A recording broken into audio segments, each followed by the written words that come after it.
So good morning, everyone. Apologies to those of you who are just joining us online. We had a minor technological glitch, as is always the way. So thank you to those of us who joined us in the room. Thank you to those of us who joined us online. And as you come in, I'm going to start with my bit anyway, because it's obviously the least important bit, and therefore we can talk through that rather than keep everyone waiting. And then we'll move on to our keynotes shortly. So just a quick introduction. I'm Emily Chanowski, Director and Co-founder of the Forum for Open Research in MENA, FORM, and the convener for this session. And first of all, I want to thank the organisers of the Science Summit for inviting us to convene a session at this event. And I also want to thank our two keynotes, His Excellency, Dr. Aaron Mohammed Kadir, Minister of Higher Education and Scientific Research for the Kurdistan Regional Government, who is joining us here in New York, and Dr. Faisal Mohammed El Abdli, Director General of the Libyan Authority for Scientific Research, who is joining us online. I also want to thank all of our fantastic panelists. Unfortunately, His Excellency, Professor Amr Salama, Secretary General of the Association of Arab Universities, couldn't join us in person, but we want to thank his Deputy, Dr. Walid, for stepping in at the last minute. We also want to thank Professor Ahmed Hassan Ahal, Vice President of the Federation of Arab Scientific Research Councils, and Dr. Lamis Yahya Mohammed El Kahir, co-director of the African Reproducibility Network, both of whom are joining us online. And here in the room, we have Dr. Hisham Sabir, Executive Director of the Scientific Research Programmes Office for the Qatar Research Development and Innovation Council, Dr. Mohammed Hussein Ahmed, Head of the Apparatus of Supervision and Quality Assurance for the Ministry of Higher Education and Scientific Research in the Kurdistan Regional Government, and Cameron Kardam, the CEO of Knowledge and founder of the Knowledge Foundation, who will add a mission-focused commercial angle to this discussion. As you know, the purpose of this session is to provide a platform to address key themes, challenges, and opportunities for fostering equitable and sustainable research ecosystems within the Arab states, and facilitate multi-stakeholder dialogue concerning the visibility of Arab voices in research within the global scientific community.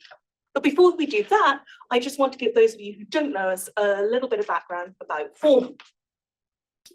This is an independent project funded by the Knowledge Foundation, which is a charitable community interest entity which focuses on funding education projects, building schools, empowering research, and supporting open science activities.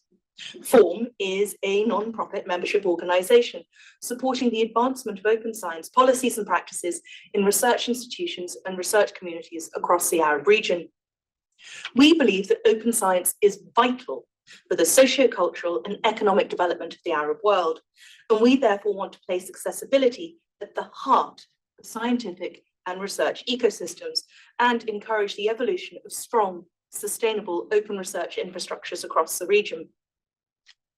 Our broad goals are to promote and support the evolution of open science ecosystems and research institutions across the Arab world, to generate accessible resources relating to the implementation of open science policies and practices for Arab research communities, to encourage and facilitate collaborative community partnerships and cooperation between members, and to champion the development of key infrastructures and right-to-left functionality. We are a catalyst for positive action, working with researchers, librarians, and research institutions to facilitate the transition towards more accessible, inclusive, and sustainable research and education models in the Arab region, providing free capacity building resources and facilitating the development of region-wide communities of practice, so that when the national and regional open science policies are implemented, the foundational resources and community knowledge base is already established. Which brings us to today's session, and the wider discussions taking place throughout the Science Summit and indeed all the UN General Assembly meetings and side events over the last couple of weeks, concerning the relative success of the SDGs. For although the global advocacy of research and innovation activities that prioritise societal benefit and the open research practices which form the natural corollary of these impact-orientated approaches have met with significant success, they have not been embraced as widely or as comprehensively as was initially anticipated. Various factors have retarded the advancement of the SDGs and indeed the adoption of open science policies and practices, In the scientific sphere, these factors include the need for greater localization and local autonomy, the disenfranchisement of researchers in LMICs from costly commercial open access publishing models, the limited availability of and limited recognition given to local language research output vehicles, and the continued emphasis on often reductive quantitative proxies for research excellence that both disregard the scope and scale of impactful research outputs and inadvertently promote mere performative openness and performative impactfulness. Currently, therefore, research institutions within the Arab states require validation by ranking systems and publications originating in the global north. The established recognition and reward systems, being deeply rooted in the norms of a different culture, disadvantage, potentially, the research institutions and research communities of the Arab states, particularly those that either do not speak English or wish to protect and preserve their linguistic heritage. This situation is further exacerbated by the fact that many of the essential infrastructures that support the production, dissemination, and preservation of research outputs do not support right-to-left functionality and thus do not support the Arabic language. This disenfranchisement maintains a cycle dominated by research infrastructures and research publications from the global north, which dictate what is deemed as valid scientific knowledge. This preemptive designation of research vehicles and languages from some regions as more valid disempowers researchers from outside those regions and restricts academic liberty, constraining attempts to make the wider societal and educational contributions required to achieve the SDGs. Moreover, as a personal project to share the information, it has also resulted in the tacit undermining of the perceived value of locally established Arabic language publications and research outputs. For example, despite substantial and sustained investment into research structures across the region, there are just 6,000 active scientific journals originating in the 22 Arab states, compared with over 26,000 in the EU, of which only 15% accept Arabic language research and just 6.9% publish purely Arabic research. Furthermore, this situation results in a lack of incentivization for Arab research institutions to embrace open research practices and outputs, as firstly, the commercial open access publication models are often cost prohibitive for many from the global north, while the perceived lack of validity attached to regional publications retards the development of a flourishing Arab open access journals landscape. And secondly, because many of the digital infrastructures and solutions supporting open practices are not compatible with Arab language usage, all of which gives rise to a series of large questions that we will be discussing today. Increasingly, we know that there is a wider need for the development of human capacities, physical infrastructures, regional collaboration, and support of community development. But what could and should these look like in the Arab world? How can organizations and policymakers in the scientific ecosystems embrace localization and empower local stakeholders to establish and address local priorities in a manner appropriate to their region and their communities? In a highly fragmented region with hugely diverse circumstances, how can regional, national, and institutional developments be supported? Likewise, how can we protect and preserve the linguistic heritage of the Arab states, encourage the production of Arab language research outputs, and ensure that this research is visible and valued, while also maintaining and advancing the region's growing reputation for scientific and educational excellence on the global stage? And finally, what does supportive policymaking really mean against this hugely complex backdrop of factors? In convening this session and bringing together leading stakeholders and key policymakers from across the Arab states, it is our hope that all of these questions will be considered today. We might not find the answers, but I look forward to a thought-provoking discussion and perhaps some tangible calls to action, maybe even some actual actions, you never know, we can always hope.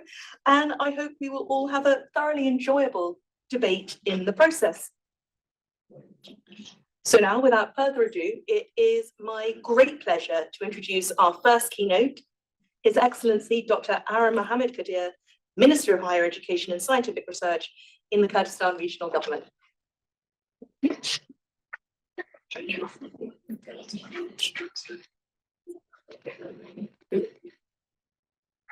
morning, everybody. It is my pleasure and privilege to be here with you today. I'm very happy to be with you as a keynote speaker to talk about the challenge and opportunity for the open science in Arab region. But if you allow me, I will speak in my language, Kurdish language. and ask my friend to translate to English. بنابي خواهی گەورە و مهرەبان بەیانتان باش خۆشحاڵم کە لەم لوتکەیەدا لەگەڵتان بەشدارم کە لوتکەی زانستە لە لوتکەی 79 نەتەوە یەکگرتووەکان. سوپاسی زۆری بانگەشتنامەکەتان دەکەم بە تایبەتی سوپاسی دامەزراوی فۆرم دەکەم. ڕاستیدا ناونیشانی بابەتەکە کە تایبەتە بە پێشخستنی زانستی کراوە ئۆپن ساینس لە دەوڵەتانی عەرەبی و ئاڵنگاری و چارەسەرەکانی بابەتێکی گرنگ و ئانی و پڕبایەخە. بە تایبەت بە ساتەوەختی ئێستادا کە ناوچەکە پێیا گوزەر دەکات و وەڕانکاری زۆر و زەوند بە خێرایی ڕوودەدەن لەژێر هەژمونی کاریگەریەکانی جانگیری و دەستکەوتەکانی تەکنۆلۆژیای سەردەم و ژیری دەستکردە. In the name of God, the most merciful, the most gracious, ladies and gentlemen, good morning. I'm so pleased to be here with you today at this summit, which is the Science Summit of the UNGA79 Summit. Thank you very much for your invitation, especially for the foreign organization for having us here. In fact, the title of the panel, which is dedicated to the promotion of open science in the Arab countries and its challenges and solutions, is an urgent and important issue, especially at the current time when the region is going through rapid changes dominated by globalization and the achievements of modern technology and artificial intelligence. وەڵام پانێڵەدا و لە ناوەڕۆکی قسەکانەوە وەک قسەکەرێکی سەرەکی جەخت دەکەمەوە لەسەر گرنگی زانستی کراوە ئۆپن ساینس کۆنتێکستی وڵاتانی عەرەبی لە جێبەجێکردنی زانستی کراوەدا وەکو یەکێک لە گرنگترین ئامانجەکانی پەرەپێدانی بەردەوامی نەتەوە یەکگرتووەکان SDGs کە ئامانجی چوارەمە بۆ بەڕێوەدەیەکی باش good education. لەم ڕۆژەیەشەوە باسی پێشخستن پەرەپێدانی دەستکەوتەکانی دەستەبەرکردنی زانستی کراوە لە هەرێمی کوردستانی عێراق و دەستپێشخەری دەستکەوتەکانی زانکۆکانی هەرێمی کوردستانەکەم کە هەرێمی کوردستان هەرێمێکی فیدراڵی و دەستوریە لە چوارچێوەی کۆماری عێراقی فیدراڵە. بێگومان ئامانجە زانستی کراوە ئۆپن ساینس ئەوەیە کە توێژینەوەی زانستی و بڵاوکراوەکان بۆ هەموو تاکەکان و گشت کۆمەلگاکان بەردەست بێت و لەسەر بنەمای شەفافیەت و هاوبەشیکردن و گشتگیریکردن. Therefore, in this panel and in the content of my speech as a keynote speaker, will emphasize on the importance of open science and the context of Arab countries in the implementation of open science as one of the most important UN Sustainable Development Goals. In this regard, we discussed the promotion, development, and provision of open science in the Kurdistan region of Iraq and the initiatives and achievements of the universities of the Kurdistan region, which is a federal and constitutional region in the Federal Republic of Iraq. Of course, the goal of open science is to make scientific research and publications available to all individuals and societies on the basis of transparency, sharing, and inclusion. هەروەها بەشێک لە بنەماکانی زانستی کراوە کە معلومە دەسڕاگەیشتنە بە هەموو سەرچاوەکان و داتا و زانیاری و ئامار و توێژینەوەکان دوور لە بربەستی سیاسی و ئەیدۆلۆژی و جوگرافی. هەروەها کارکردن بە شێوازی تیمۆر لە ئەنجامدانی توێژینەوەکاندا لە ڕێگەی پرۆژەی هاوبەشەوە یان لە ڕێگەی دانانی پلاتفۆرمێکی ئۆنلاین کە توێژەران بە ئاسانی بتوانن لەگەڵ هاوپێشەکانیان لە هەر کوێیەکێم دنیادا بن توێژینەوەی هاوبەش ئەنجام بدەن. هەروەها بەشێک لە ئامانجەکانی زانستی کراوە بریتیە لە فراوانکردنی هاوکاری و داهێنان لەلایەن توێژەرانەوە بە ڕێگەی ئەنجامدانی توێژینەوەی زیاتر کە هاندەر و هاوکاری پەرەپێدانی بیرۆکەی نوێ دەبێت. هەروەها هاوبەشیکردنی میتۆدەکان و شێوازەکانی توێژینەوە و داتاکان ڕێگە بە کەسان و توێژەرانی دیکە دەدات کە ئەنجامەکان پشتڕاست بکەنەوە و دەرەنجام و ڕاستپاردەکان بە باشی و زانستیانە هەڵبسەنگێنن. The principles of open science are having the access to all sources, data, information, statistics, and research away from any political, ideological, and geographical barriers. Also working in a teamwork manner in conducting research through joint projects or through the establishment of an online platform. Researchers can easily conduct collaborative research with their colleagues anywhere in the world. Part of the goals of open science is also to expand collaboration and innovation by researchers by conducting more research that encourages and helps develop new ideas. Sharing research methods and data also allows others to validate results and properly evaluate outcomes and recommendations. بێگومان جیهانی عەرەبی هەڵگری کۆمەڵی کێشە و گرفتە بەوەی کێشە و گرفتەکان بگۆڕین بە دەرفەت ئەم خاڵانی خوارەوە دەخەمەڕەوە. یەکەم دامەزراندی سنتەری توێژینەوەی هاوچەرخ، دووەم هاوکاری حکوومەتی ناوچەی لە نێوان وڵاتانی ناوچەکەدا خۆیاندا، هەروەها پشتگیری نێودەوڵەتی لە ڕێگەی حکوومەت و ڕێکخراو نێودەوڵەتەکان و دامەزراوە ئەکادمیەکان. چوارەم دانانی سیاسەتی نیشتیمانی بۆ چارەسەرکردنی گرفت و ئاستەنگانی پەیوەندیدار بە زانستی کراوە ئۆپن ساینس. هەروەها چۆنەتی چارەسەرکردن بە کورتی لەم چەند خاڵەدا دەبینەوە. یەکەم پەرەپێدانی ژێرخان و دامەزراوەکانی پەروەردە و خوێندنی باڵا و ناوەندەکانی توێژینەوە بە ڕێگای باشترکردنی هەڵەکان ئینتەرنێت و پەیوەندیکردنەوە. دوم دامەزراندی دامەزراوەی توێژینەوەی مۆدێرن و ناوەندی داتا و زانیاری. سێم پەرەپێدانی چوارچێوەی یاسایی و داڕشتی سیاسەتی ڕۆن و ئاشکرا کە پشتگیری و پشتیوانی لە بنەما زانستیەکان و ئامانجەکانی زانستی کراوە بکات. هەروەها دانانی میکانیزمی گونجاو بۆ پاراستی توێژەران و مافی توێژەران و ئاسایشی زانیاریەکان و توێژینەوەکان و داتاکان. However, as it's clear for everyone, there are a lot of challenges in the other areas regarding the implementation and having open science, but we can find them in this way. Number one, having establishment of modern research centers can sort out these challenges. Having regional government cooperation among countries in the region. Number three, having international support through government agencies, international organizations, and academic institutions, as well as establishing a national policy to address the problems and obstacles related to open science. In fact, the treatments can be briefly described in the following points. Number one, developing the infrastructure of educational institutions, higher education and research centers through improvement of internet networks and communication lines. Number two, having establishment of modern research facilities and data information centers. Number three, developing a legal framework and formulate a clear policy that supports the principles and objectives of open science, as well as establishing appropriate mechanisms to protect research and researchers' rights, as well as data security. وەکلا هەمووتان معلومە چالنج و ئەمەندارەکان لە عالەمی عەرەبیە زۆر بەینە لەم دەرفەتەکەمان نەتوانم بەرژێنە سەر باسکردنی یەک بەیەکی ئەو گرفتەوە چالنجانە بۆیە وەختەکە قۆزمەوە بۆی لەمحەیەکی سەریعیش لەسەر هەلومەرجی کوردستان باس بکەم. As it's clear for everyone that there are a lot of challenges and obstacles in terms of the implementation of having the open science in the region.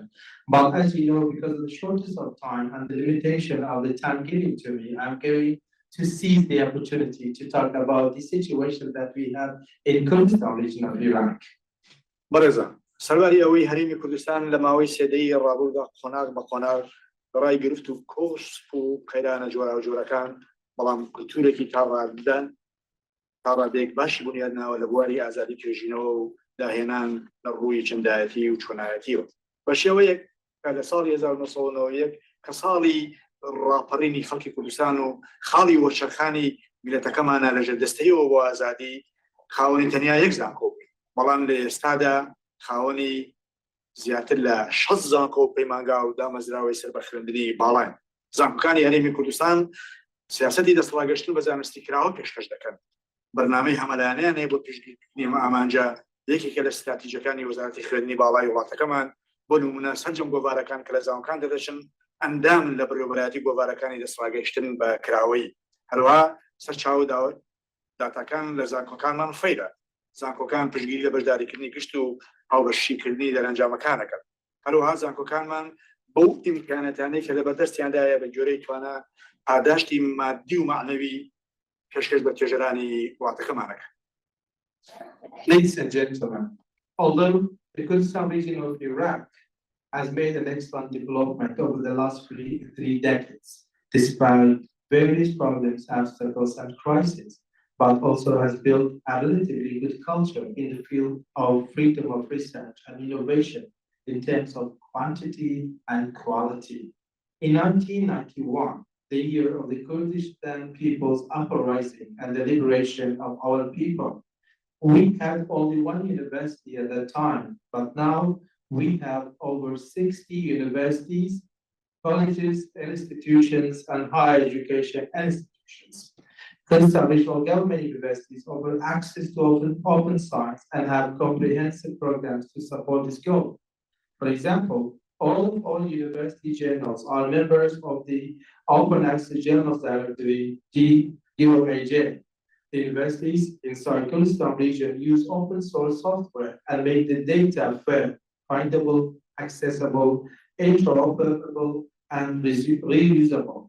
All publication management, quality assurance, and student affairs are managed using open source software. Our universities also reward all those researchers based on the resources available to them to encourage them writing in high profile and high impact factor journals.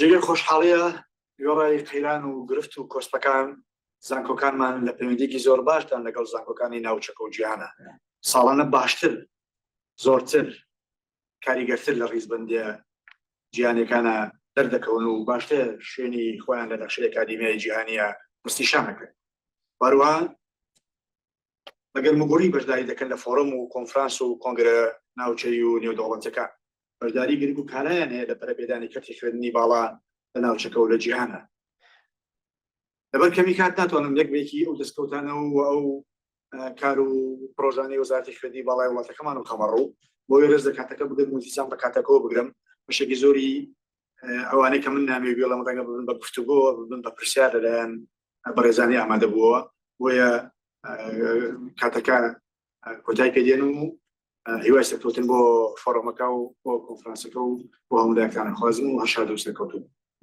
Our universities, in fact, enjoy very good collaboration with the regional and international universities around the world, and they are existing in the international university rankings as well. They are active members in different associations and participating actively in different international conferences, workshops, events, and seminars. And they have excellent contributions to enhance our education sector in the region and the world. Unfortunately, I have a lot to share with you today, but due to the limitation of time, I'm going to stop here so as I'll give the opportunities. So most of the points that I'm going to raise in my speech will be raised during the roundtable questions, during the interrogations. So I'm going to stop here. I would like to thank you very much for your attention, and I wish you all the best with your session. Thank you very much. Thank you very much.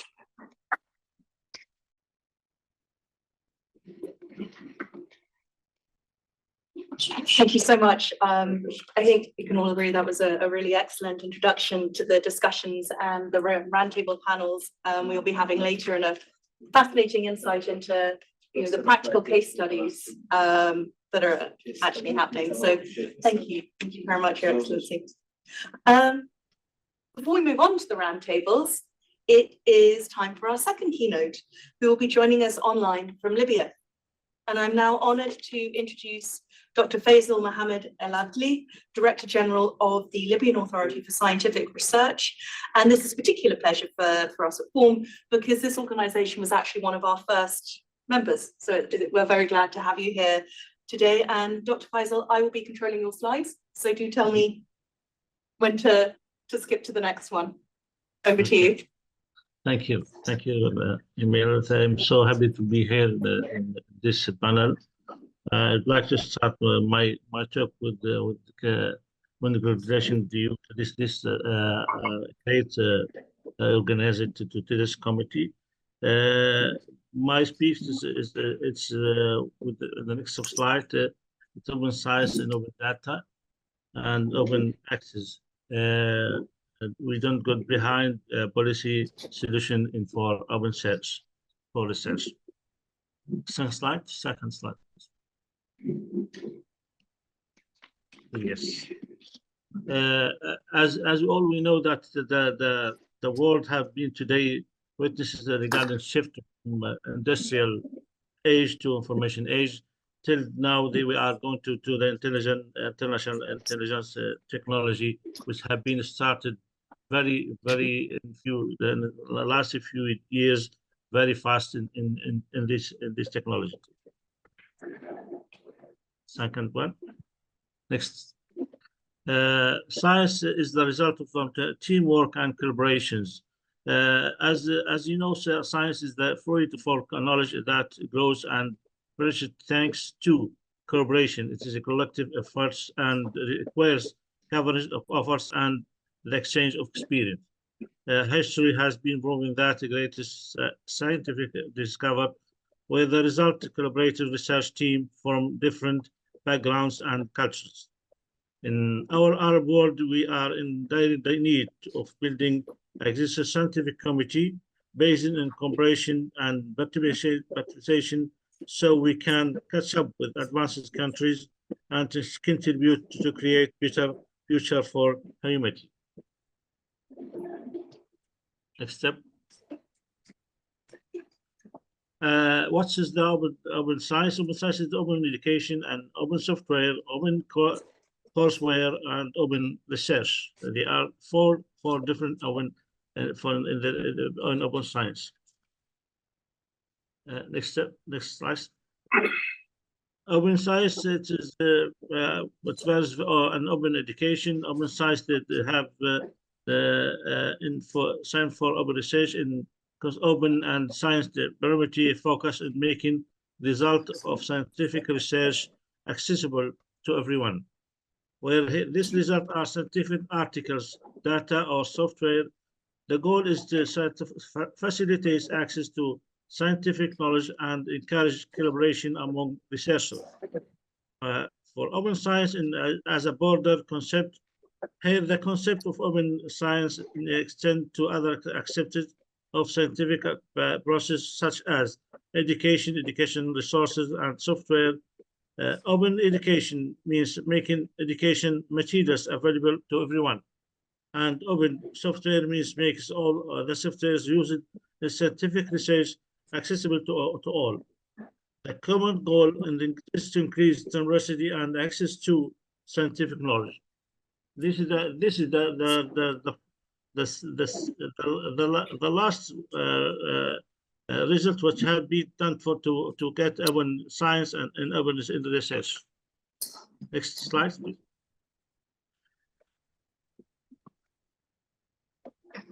Yes. What's open science? It's in general, it can be the open science is a global movement aimed to making science more open, transparent, and collaborating, benefiting for everyone. Next slide. Open education, open software, open courses, and open research, open data, and open access. And open science open and open research, open science is a movement aimed to making scientific research and data and especially accessible to all levels of society, whatever amount of professionals. And open research is a subset of openness of science, focused on making the research process transversal, collaborating, and accessible.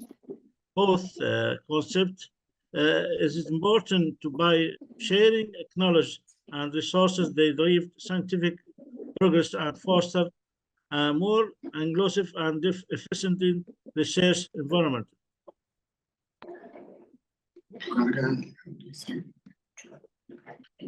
Open research and science and open data and open access is open data. It's a definition data that's freely available for everyone to use, modified, and shared. Again, it features no restriction and access or usage, often provided with an open license, promote diversity and innovations.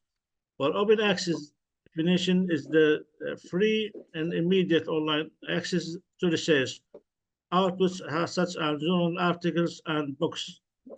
They have three features. It's no barriers or subtraction fees, enhancing availability and impact of research, support wider collaboration and public engagement. And open access is a critical component of open research and for several reasons. Increase accessibility, enhancing visibility, impact, fostering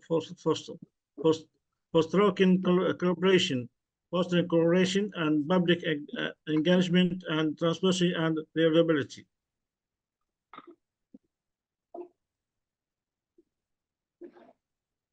Why would you need open science? There's the question, did we know what millions of scientific studies are published everywhere year, but many of them are not accessible to the public due to many reasons. The bill prevents researchers, students, and ordinary citizens from accessing the knowledge they need. As a result, scientific progress slow down, the innovation decreases. Open access is the solution. It is progress that the science should be transported and accessible to everyone, built on collaboration and sharing. By opening the doors of the knowledge, we can accelerate the scientific discovery, solve urgent global problems, support innovation and internship, enhancing education and living learning.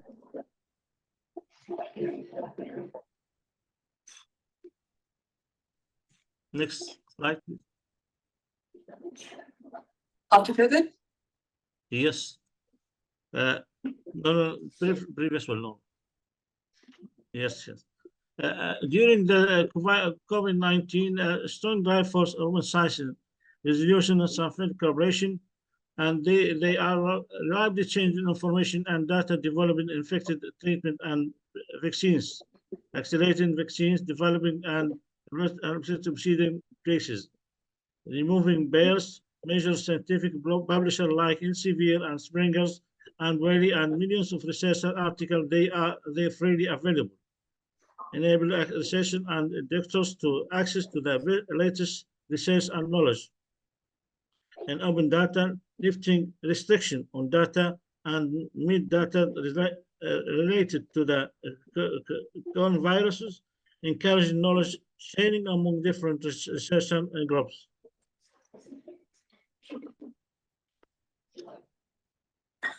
The improving of human science in addition from COVID-19 benefit, we have seen that COVID-19 has clearly demonstrated the importance of open science. When the world faces the global health crisis, collaboration and open exchange of information are already the ways to overcome it. We witnesses how research all over the world come together and sharing their research, finding and receiving speed. The collaboration contribute to the prepared development of vaccines and treatment, saving millions of lives. Next slide.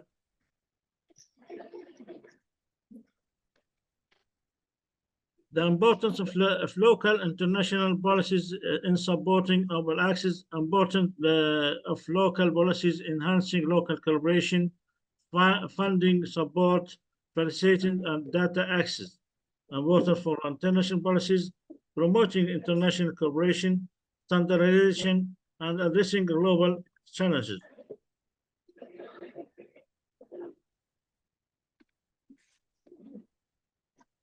A global institution transformed toward open access increases the witnesses of importance of open science and developing policies supporting of open science, encouraging data sharing and research finding, supporting of publication of research and open access journals, investing in infrastructure necessary to facilitate open science and practices.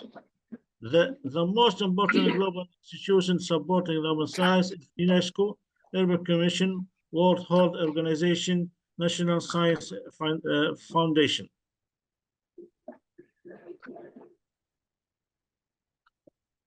The role of digital platforms and open science in managing the crisis of the digital platform, easing of publishing and distribution, open access to information, communication and integration. Examples of platforms, ORCAD and Academia, ResearchGate, Scopus, YouTube, and Microsoft, and role of academic institution, removing barriers from bias relating barriers to that, restriction, research, and scholars. The EU open science policy. The EU open science, the open science is a policy related for the European Commission and standard method for working under the research and innovation funding programs as it is improve the quality, efficiency, and research. And we go to the summary. Open research is the concept for achieving sensible scientific progress by making research result and data accessible to everyone. And furthermore, open research enhances the trust in science by allowing anyone to verify and evaluate results. Therefore, investing in open research is not just an option, but it is necessary for building better future for humanity. Enhances the open research research, a drive of innovation, a force of solving global problems, a foundation building more equivalent and transport scientific committee.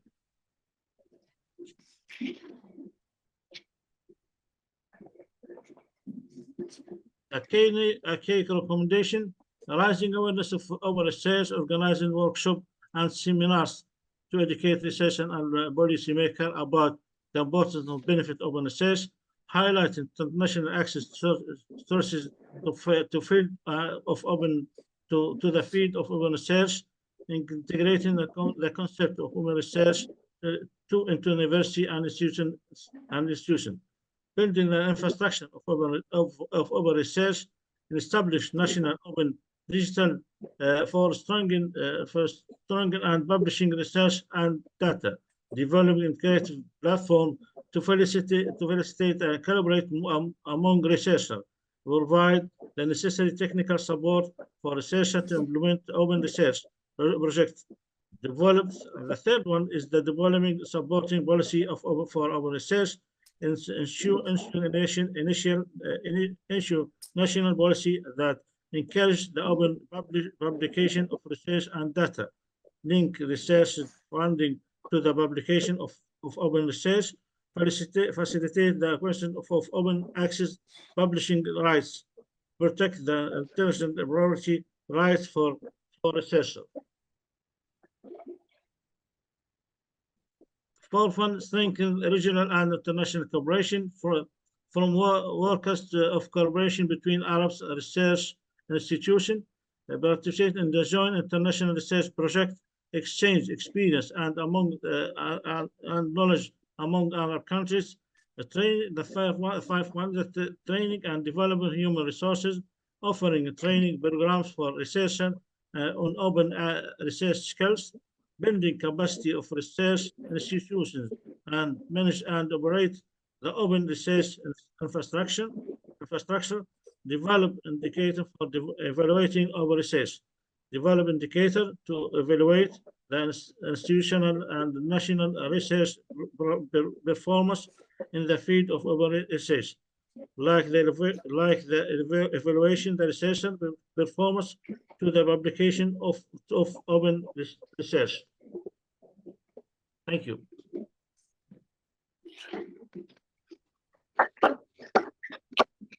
Thank you, Dr. Faisal. I think that really outlines a lot of the topics that we are about to get into now. So we were lucky, those of us who were here in New York in person, we went out for dinner last night. We had a very vigorous discussion of some of the key themes that we're going to cover now. And so I hope we'll be able to continue that very interactive, very dynamic approach to the Q&A now. For those of you who are online, just so you know, our attendees will have a Q&A at the end. And for our panelists, we've had a slight technical glitch, so we can't see all of you unless you're the one speaking. So if you want to jump in when someone's finished speaking before I ask the new question, do feel free to shout out, because I'm afraid I won't see you waving your hand.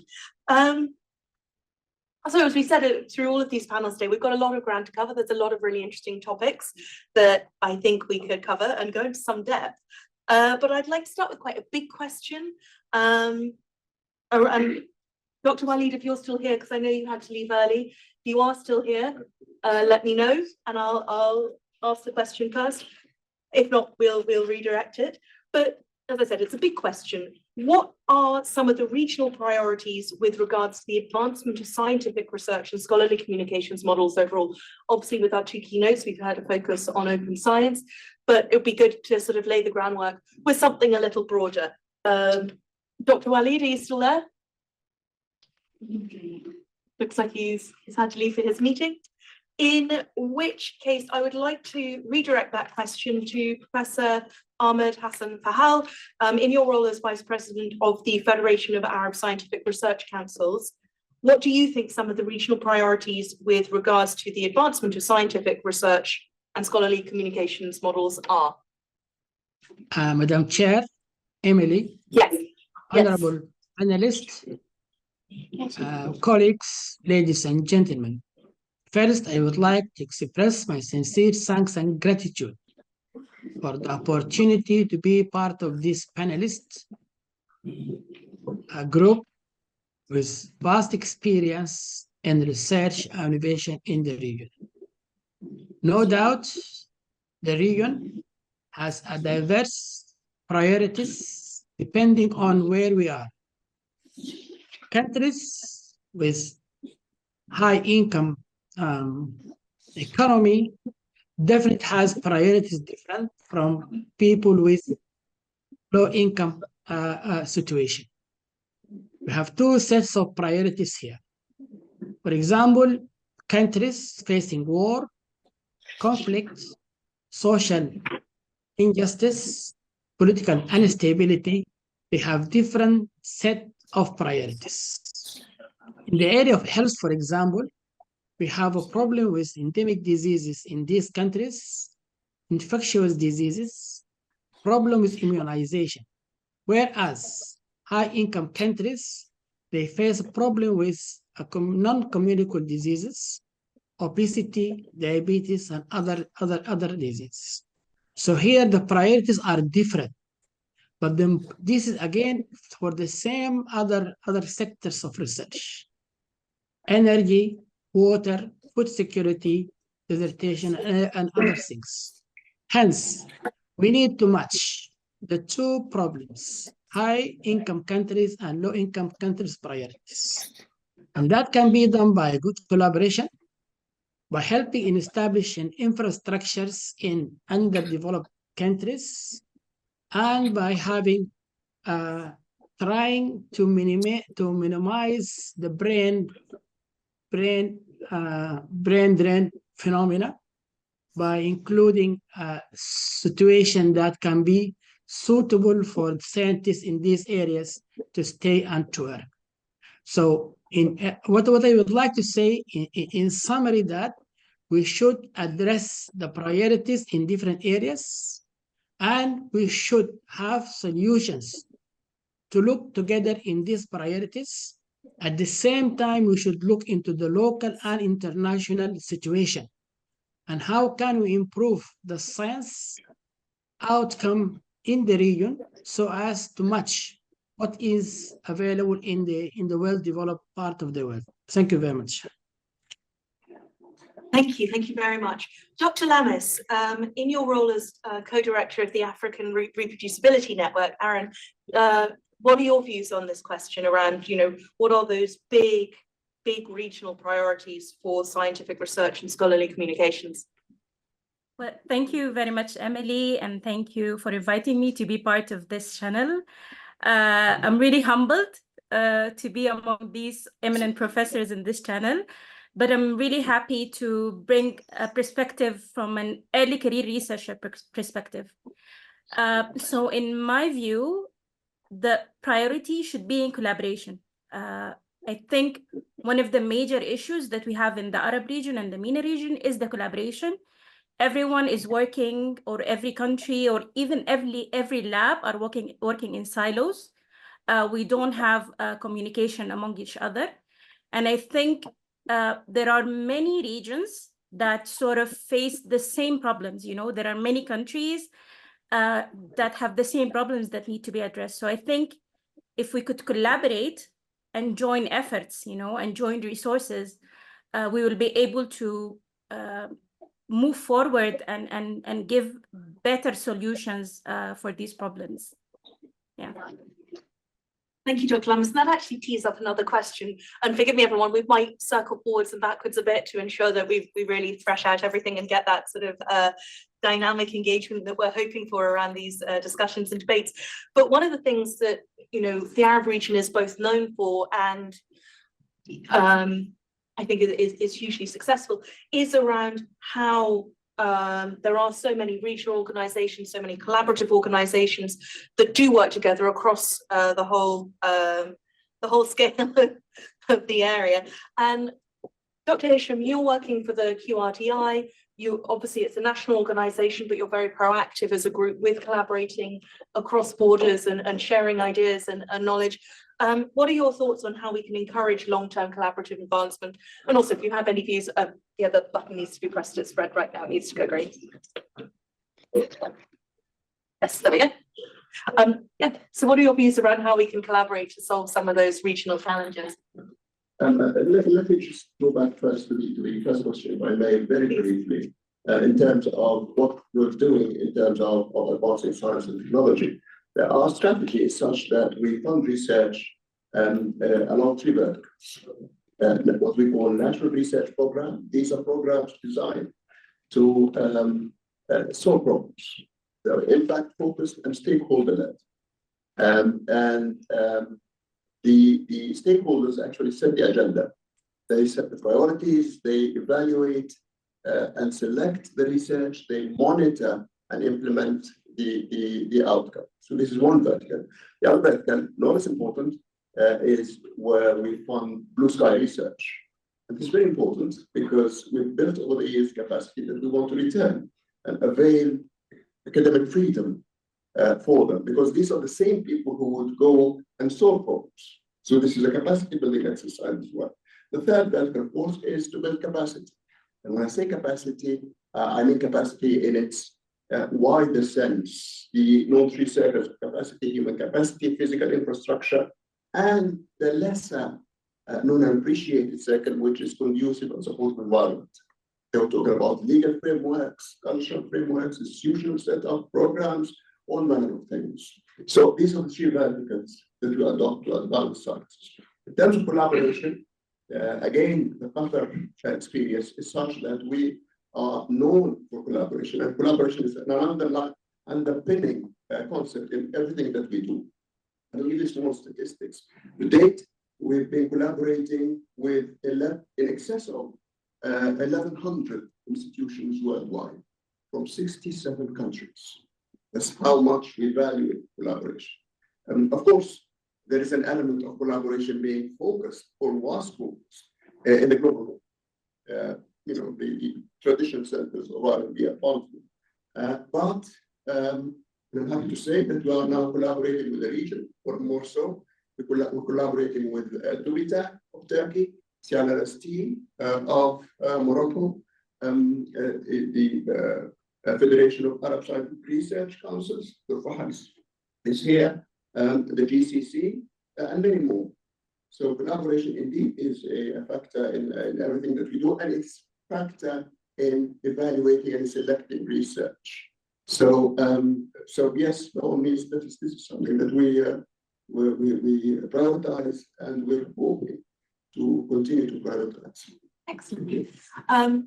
Our panelists online, do any of you want to add anything to this question, or shall we move on? Yeah. Cameron, please, yes. Sorry, to someone, sorry, I can't see people. You have to shout out. Dr. Faisal, did you want to make a comment? Yes, regarding this question, yes. If I can answer some Yes, of the please, questions. please. Yeah. In my opinion, for the second question, several strategies can be followed. First one, building regional and international collaboration networks.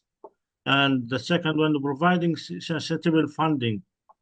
Enhancing the third one, enhancing research infrastructure. the fourth one, encouraging open access publishing. The fifth one, developing joint training programs. Simulating the sixth one, simulating innovation and entrepreneurship. Seventh one, enhancing scientific communications. The last one, recognition, culture, and scientific diversity. These are the eight points I want to, in my opinion, can be followed for answering the second question. Thank you. And Cameron, you wanted to round this one up? Yeah, funding was just now touched upon. That was one of the important components.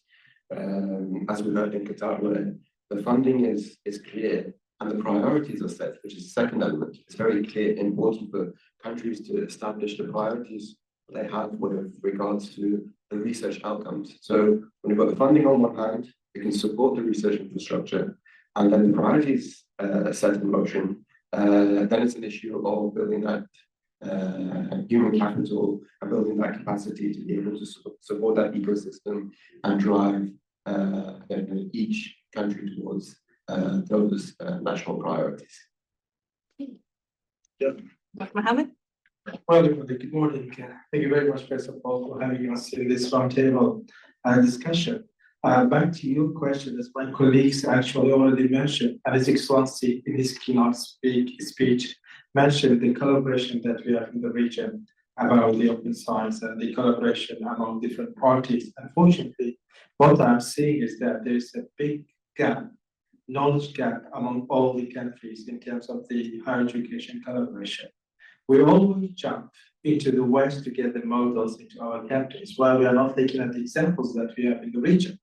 I can tell you that some of the countries in the Arab countries, including the Gulf countries, are making very good progress, very good development in innovation and research. Back to our Ministry in Kurdistan region, research is half of what we have of our activities in the Ministry of Higher Education. It is the Ministry of Higher Education and research, scientific research. So doing research is very important, but actually this needs a long-term policy and strategy that we need to implement to be able to look forward how we'll be able to respond to the labor market needs, how we'll be able to respond to the problems that are currently happening in the region. We actually need to establish regional research networks among all the universities in the region.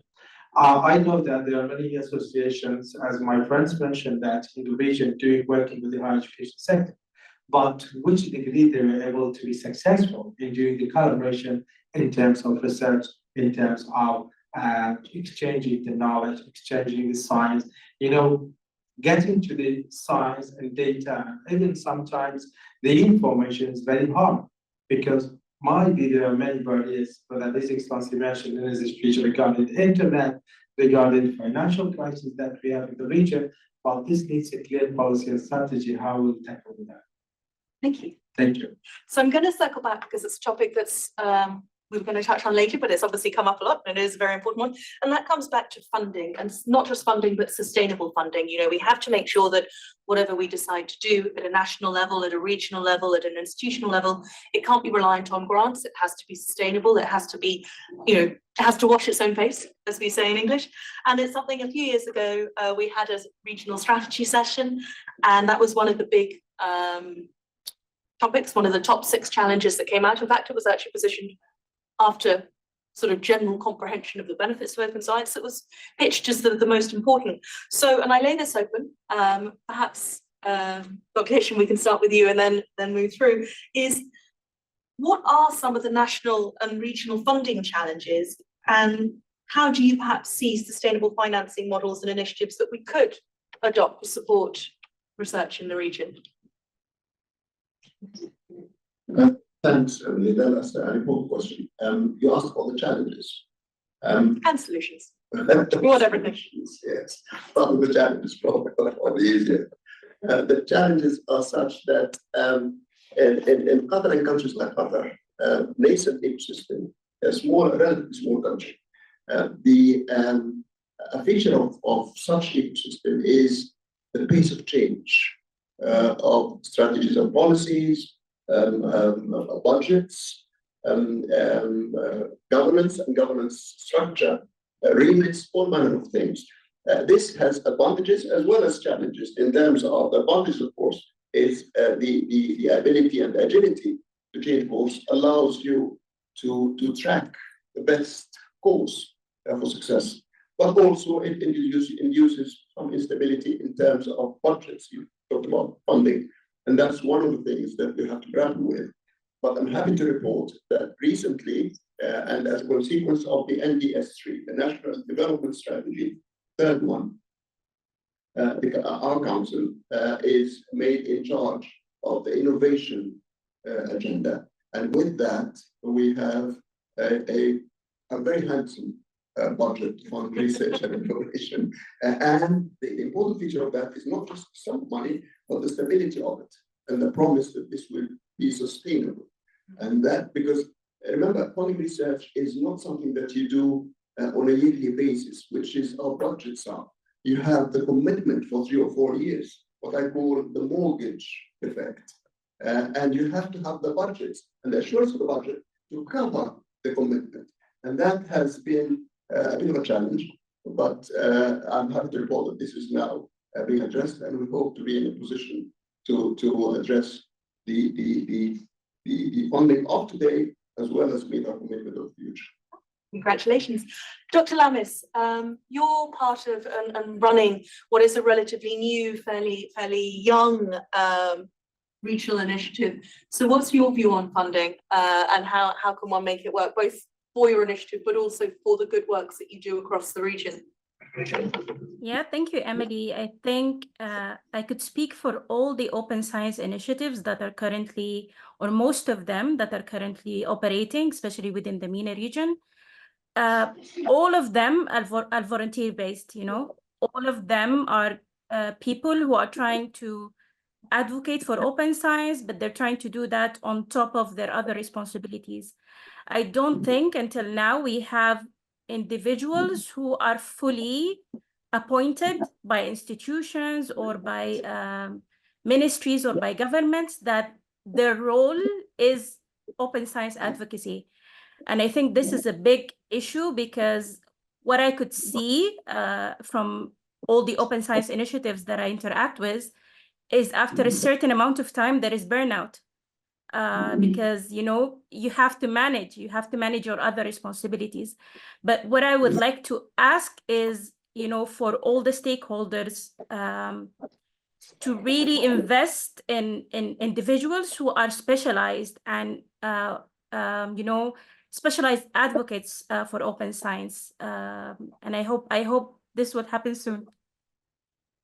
Thank you, Dr. Lamis. I think that's a really interesting point, not just because of form, we do everything on a pro bono basis as well, so we do very much sympathize, but also it is that idea of trained, knowledgeable people who do this as their day job. That's very much part of what we do at Form, is creating the resources to build that sort of foundational knowledge base. So we are aware that in the region, a lot of people aren't perhaps as aware of all the complexities of open science policies and practices. Which brings me back to Professor Ahmed Fahel. I know that the Federation of Arab Scientific Research Councils is starting to do a lot, and you're doing a lot of collaborative work with some of the other big regional organizations. How do you and your colleagues work around the funding and the prioritizing of funding and the sustainability of that funding? Thank you very much. I think funding is a very important issue. At the Federation, we're looking forward for raising funding for research and for collaboration. That is why now we are having a collaboration with different international funding bodies. For example, Horizon Europe.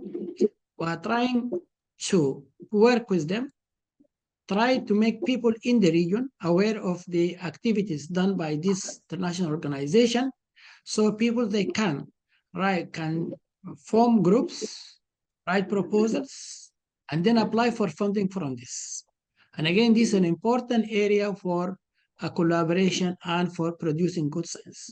We're trying to approach governments, bodies in the region, convincing them that we need to have collaboration and collaboration needs need a lot of funding. So we're encouraging them to put some money to joint work together. For example, have the ARICA program at the Federation. The ARICA, it is a multi-country project that will encourage at least 3 researchers from 3 different countries work together to write proposals and then to work to do the research. And every country should support the researchers from the researchers in that consortium. Again, this is an important mean that different countries can work together and they can put money to work in a common goal at this site. Again, we're trying to find local organizations. They can donate some money for the research. And looking for NGOs trying to support some of our initiatives.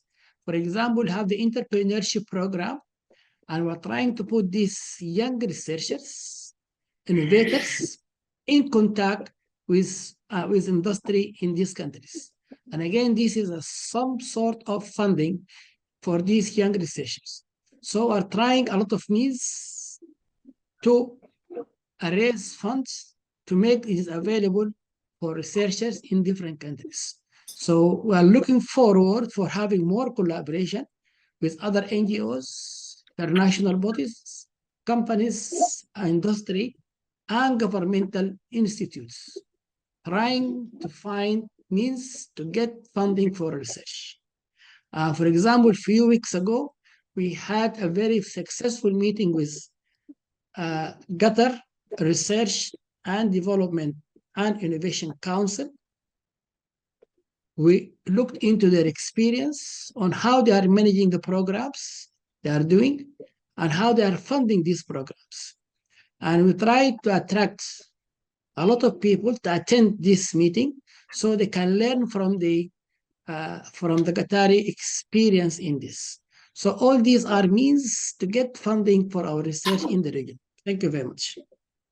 Thank you, and loops back nicely to collaboration. So Cameron, you covered this from a sort of a commercial, but obviously a mission-led impact focus angle. How would you see the sustainable funding challenge of possible solutions?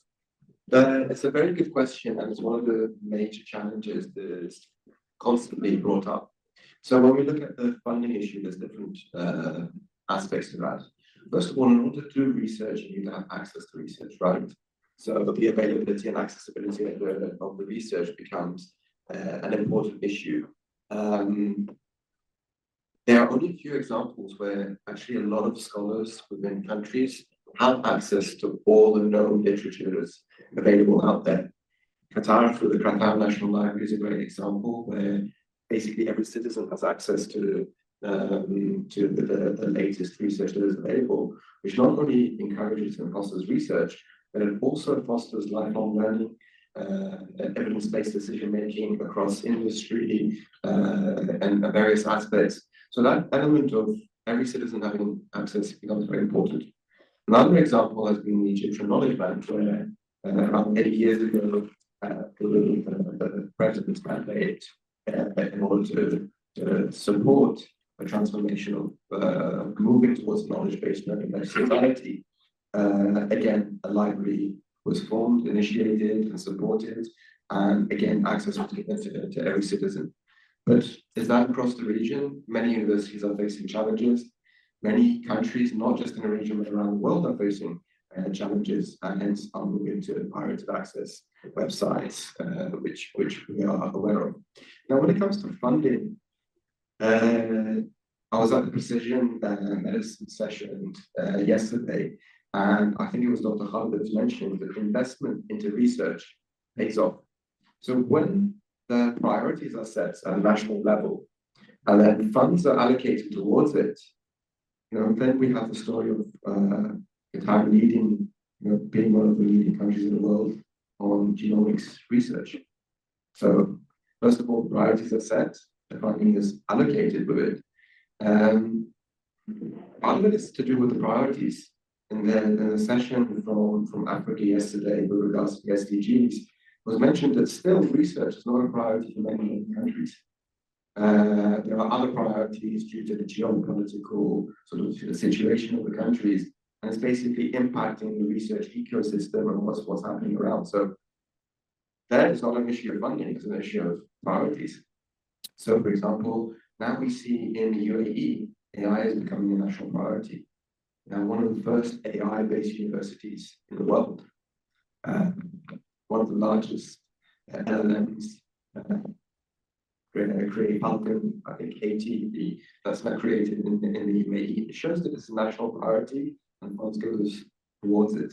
So sometimes it's an availability of funding, but a lot of times it's to do with the priorities. But what I would like to echo back to is the investment into research pays off. Investment into education pays off. It's one of the long-term strategies that any country who has really focused and shifted resources towards it, that's the sustainable outcome that many countries would benefit from for years to come.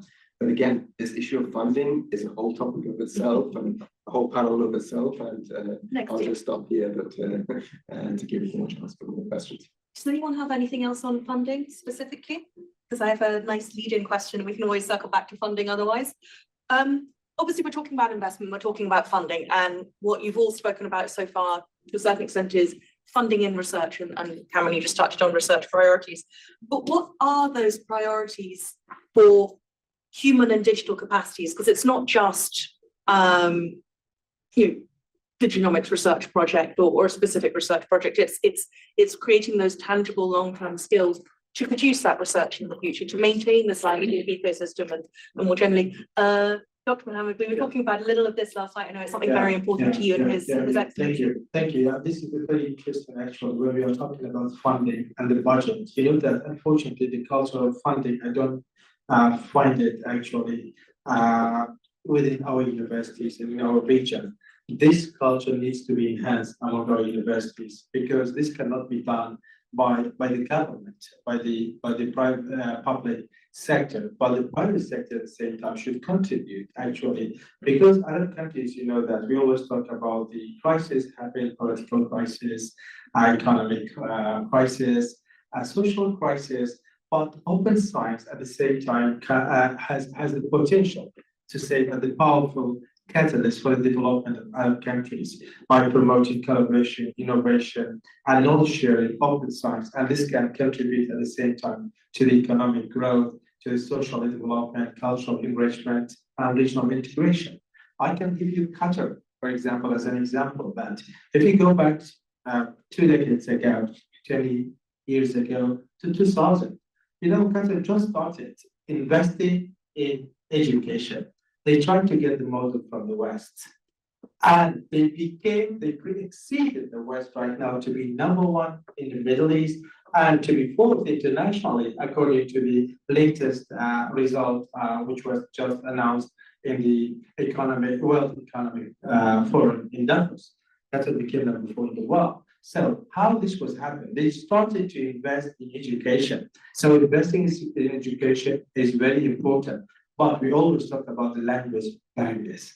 I think we need to speak in the local language. We need to invest in the local language. Nelson Mandela has a very famous speech about the language. He says that if you talk to a man in a language he understands, it goes to his head. But if you talk to a man in a language he speaks, it goes to his heart. So local and native language is very important, that the governments, the universities should make investment in the local language. Now China, for example, I was in China just last week, and you see that almost most of the people are speaking in Chinese, very few of them are speaking in English. And you know how development they have made, how progress they have made in the country. They were able just to fill the gap between the industry and the universities. In our country, in our region, it's a privilege that I have this responsible minister, because I'm sure that this is going to put them into strategy and policy back home, because this conversation was very useful, how to find the solution that we are looking for to solve these problems that we are talking about. I think that in our countries, in the Arab countries, we need to make a reform to the governance that we have. Governance needs to be changed. The way we are dealing with policy and strategy we are setting to develop education, higher education, our universities need to be reformed, need to be changed. Thank you. Qatar's getting great press today. Doing very well. So, Dr. Hisham, given it's currently Qatar's at the front today, please tell us a bit more about your views on this. Right, you've got me started on capacity, and it's a topic that's, yeah, it's very dear to my heart. Yeah, in fact, if you ask me what are the 3 priorities of our research trial, I would say capacity, capacity, and capacity. Capacity in the wider sense, as explained earlier, to me is formed of 3 circles: human capacity, that's people, researchers, students, technicians, research managers, all manner of things. And we're talking about qualifications, skills, mindsets, all manner of things. And we have the capacity, the physical capacity, the equipment, the laboratories, the best vessels, best fields, all manner of things. And the third circle of capacity is, again, to repeat what I said earlier, is a conducive and supportive environment. That's funding, institutional setups, strategies, policies, legal frameworks, all manner of things. To speak of Qatar, we have made huge strides in terms of attracting capacity. And the peculiarity of Qatar is that most of our workers, R&D workers, are expats. So we're very good at attracting capacity, but retention is another matter. And that's a tricky part. And I'll give you a statistics that might be an eye-opener. We have, in terms of the numbers of people that we have in R&D and the coverage that they present in terms of fields of science research, science and technology, are very admirable. However, we have a huge turnover. We did a study a few years back, and we found that the average longevity of a researcher or an academic in the country is 2.6 years. So if you look at the numbers are very healthy. Look at the constituency of the numbers. There isn't enough time for knowledge and skills and so forth. So retention is the key here, rather than the attraction. So this is one of the problems, one of the issues that we need to deal with. Physical infrastructure, Qatar is next to none in terms of facilities that we built over the years. The conducive and supportive environment, that's an area that we need, and I'm happy to report that we started to address in terms of the legal framework, immigration rules, labor laws, business rules, how people own business, how people are allowed into the country and change jobs, all manner of things. Again, I'm happy to see that we have started to make strides in that regard. In terms of issuing R&D visas, the government has established an entity called JSUR, especially mandated with actually facilitating people coming into the country and staying in the country, be able to work, change jobs, sponsor themselves, own businesses, all manner of things. So I would rather stop here. Thank you. I would go on and on and on. Well, I think that's really helpful to see that sort of a very clearly delineated blueprint, but also to remind us that it is a bigger picture. It's not just science in the lab, in the the library, that there is that bigger picture, that wider sort of conducive, supportive culture that supports everything. So we've heard from Kurdistan, we've heard from Qatar. Dr. Faisal, would you like to share some of your thoughts about Libya in particular? You're still here. Is it gone? Dr. Faisal, are you still here? There we go. Hello. Yes. In our country, Libyans have been doing some of cooperation with the region, MENA region, like in Turkish and the the Arab region with the Federation of Arab Scientific Research. We have been done many co-funding with this institution, and we find that the funding is very powerful if we can have different researchers from different countries, and we fund our research and the other country fund their research. We have been done last one with the Austrian Academy of Science, with the TÜBİTAK in Turkish, and with the Federation of Arab Scientific Research. As you know, Libya is facing some problem during the last few years, but in the near future, we're going to encourage researchers to find funding from different institutions in the world. Thank you. Thank you, Dr. Faisal. And Dr. Lamis, your institution is about reproducibility and about a very specific set of skills and infrastructure dependencies. What are your views on this particular issue? Well, if you ask me, what do we need to invest in, especially talking from our experience at ARAN and generally Sudan, and you know, the issue with the Arab region is that there are a lot of conflicts. And unfortunately, for example, like the last conflict, the ongoing conflict in Sudan, one of the very valuable things that we lost is the data. So what we realized is that there is really a big issue in managing data and in storing data. And this is what we're trying to do at ARAN. You know, we're trying to educate researchers on best practices, on how to manage their data, on how to store their data, because unfortunately, especially like the cloud storage, because unfortunately now, for example, for us in Sudan, there are many data that the country spent millions of dollars on that have just went down the drain.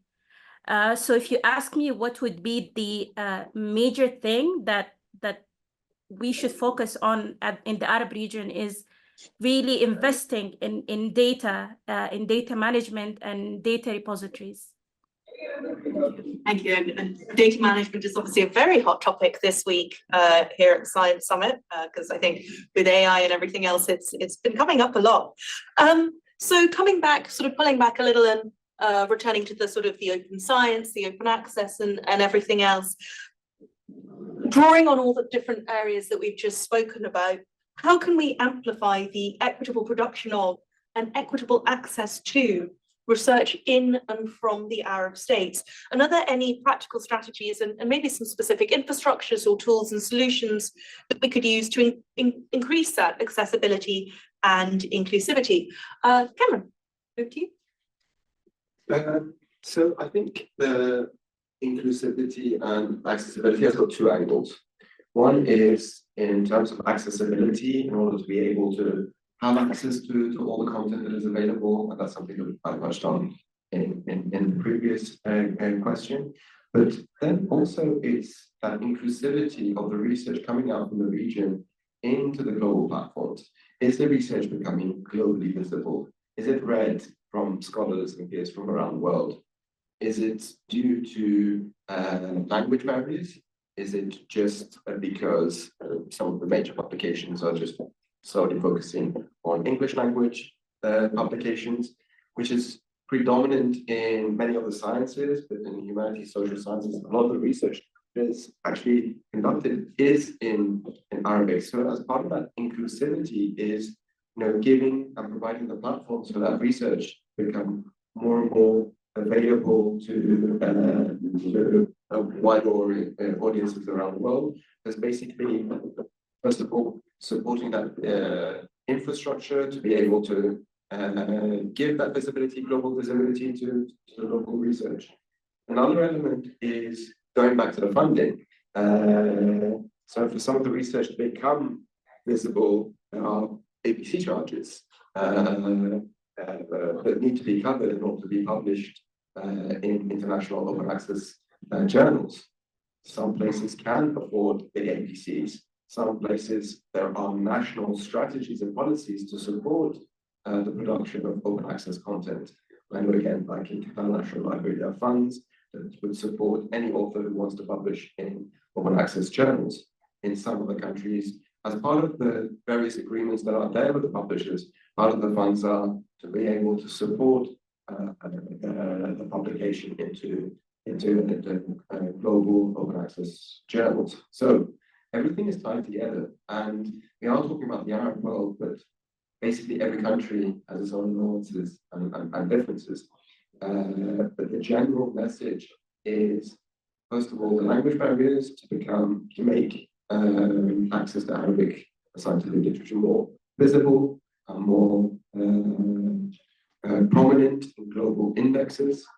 And then the second element is the facilitation of getting those articles published into the international platforms, either through funding or through capacity building, and basically sharing that know-how and knowledge on how to become more visible as a scholar, as a researcher, and capacity building that is available around that. Howard wants to thank you for that, Yeah. Cameron. Yeah, I think that's Cameron well said actually about the accessibility. Unfortunately, the digital infrastructure that we have is not up to our ambition. First of all, actually, we need to invest in having digital libraries in all universities. Well, these libraries will be well connected with each other. So sharing data, when the researcher is going to do a research, for example, he needs to get the data he needs to get access easily to the science and information that he needs for doing his research. Just, I know that this might be easier in the Arab countries in particular, still we need to do more investment, more investment in terms of capacity building that Dr. Shambo was talking about, capacity. Of course, we need to train our people. If you just take you back to UNSDG's dashboard, you know that our universities, unfortunately, even our countries are not working accordingly to the UN SDGs. Unfortunately, the percentage of the achievement of these goals is not up to the expectation, where we are just heading toward 2030. So almost, we are at the the last quarter of the implementation of the SDGs. So what shall we do? How can we do the investment in this regard? I know that budget, having funding, I say funding. Because so the three words for the funding.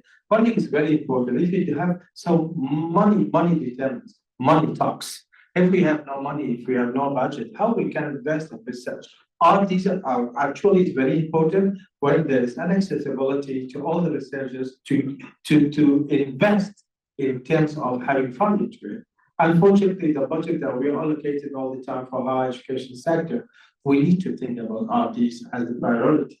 Because if we are thinking about the research as a solution for the problems, if these results that we are going to read will have the impact on the problems that we have in the real situation that we are living in, then we'll be able to jump into a new era of the implementation of having better higher education institutions. Sometimes, that when some of the university rectors are going to announce the impact of the SDGs by the universities, you see, unfortunately, our universities will be at the bottom of the list of the implementation of the SDGs. So how we can do this, of course, by securing funding our researchers.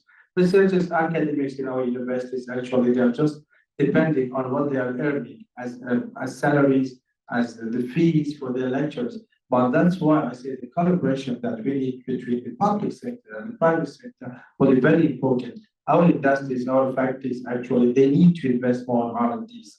If they are going to do more investment in securing funding for the researchers, the result will be better. I'm sure that the example that we have in Qatar can be easily transferred into other countries in the region. Yet again, Qatar's getting a nice little plug there. So coming back just to pick up on one thing that you pointed out there, which is around, do we go impact focused? How does that equate to how we benchmark that, how we evaluate that, let alone how we fund that? Thinking about that impact-centric research, which I think we ought to talk about today, because it is the SDG goals, it is the week where we discuss these things, especially as 2030 looms. Professor Ahmed, I'll pitch this one to you first, if I may.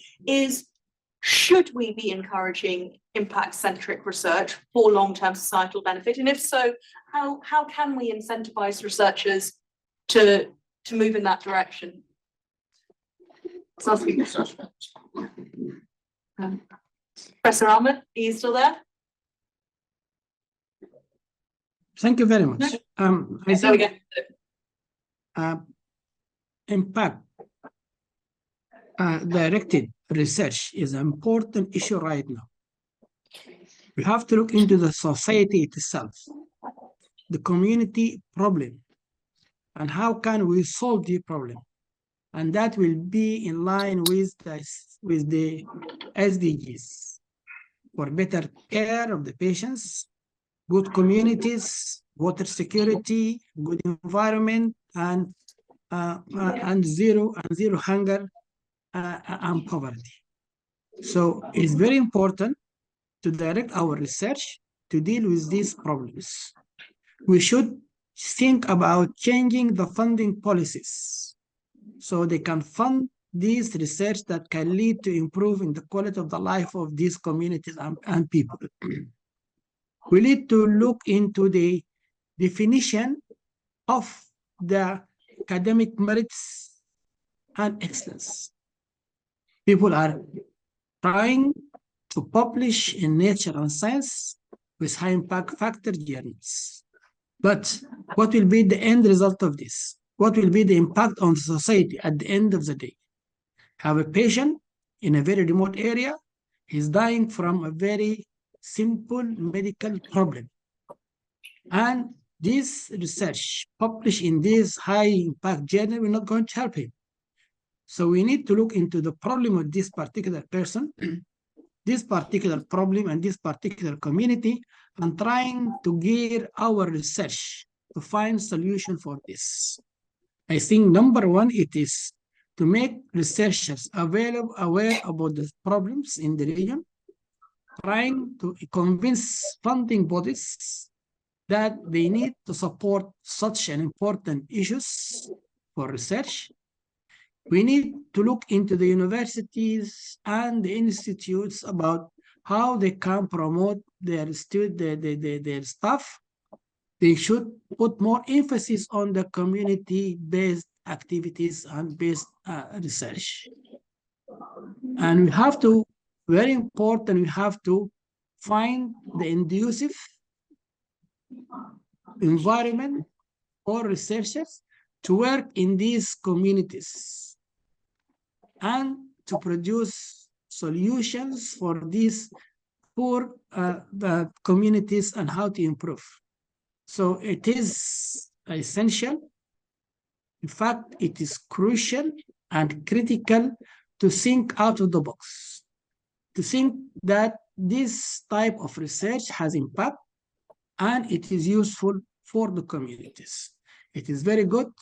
It's an excellent to find our names in high impact journals. But remember, at the end of the day, what will be the impact of this on the societies we are working with and for the communities? Thank you very much. Thank you. And Dr. Hisham, as you have the, I was about to say remote control, microphone.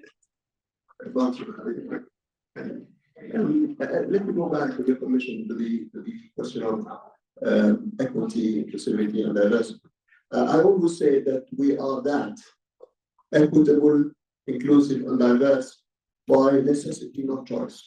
Our local capacity is fairly small, but we can afford to be picky in terms of who we include. So we include everyone, and the only criteria is excellence and competence. So we are inclusive, equitable, and diverse by necessity. So that's one feature of the Qatar ecosystem. In terms of accessibility, because that's another issue that you raised. Open science is largely to do with making science and data available to peers. This is one part of the equation. Our evaluation criterion of award projects actually looks into dissemination in the wider sense, dissemination to peers, where open science comes into play. And in that regard, we encourage and incentivize in collaboration with QLM, which, as you mentioned, avails resources, but also advocates, supports, trains, all manner of things. And there are partners in accessibility, but also we're looking for accessibility and dissemination to stakeholders and to the public at large. And we evaluate projects on how much they disseminate outcomes of their research in a language that's understandable to the stakeholders and to the public at large. I think this is an important part of engaging stakeholders. In terms of priorities, I think there are a number of mechanisms, and a feature of nascent ecosystems is that there's an element of top-down of setting priorities and actually encouraging people to address researchers to address priorities. In that regard, strategies are very important in terms of setting priorities. Funding is another important element. Mohammed here rightly very elegant funding. All the money. But we also incentivize and encourage in terms of having the mechanisms of funding in terms of ramping up funding for private impact-focused, stakeholder-led research, in terms of increasing the success rates of awards to impact-focused research and so forth. So we have a cache of mechanisms at our disposal to do so. But in terms of setting the priority, yes, and we'll continue to do so until the ecosystem matures enough to actually set its own priorities, recognizes the priorities of the society, and devises its own priorities and so forth, which is a feature of established ecosystems in the West, in the global north, and so on. But until unless that happens, we will continue to sort of guide and incentivize and lead the agenda of impact-focused research. Thank you very much. Dr. Lamis, how does your organization perceive impact, and what sort of drives are you doing to sort of encourage the people to adopt reproducibility, always struggle over that word, as a sort of a key priority when doing their research? Yeah, I think what we notice is that there is a big problem with reproducibility, and even a bigger problem that results in the decreased visibility of research from the MENA region in Africa, which it's actually predatory journals. This is a really big issue that I think does not get the attention that it deserved. It just acts as, you know, a black hole that takes away very good research that's important for the region. Yet, unfortunately, many researchers fall prey to that. And again, this circles back to the high APCs that are required to publish open access. One other thing that I want to circle back to, how to encourage impact-focused research.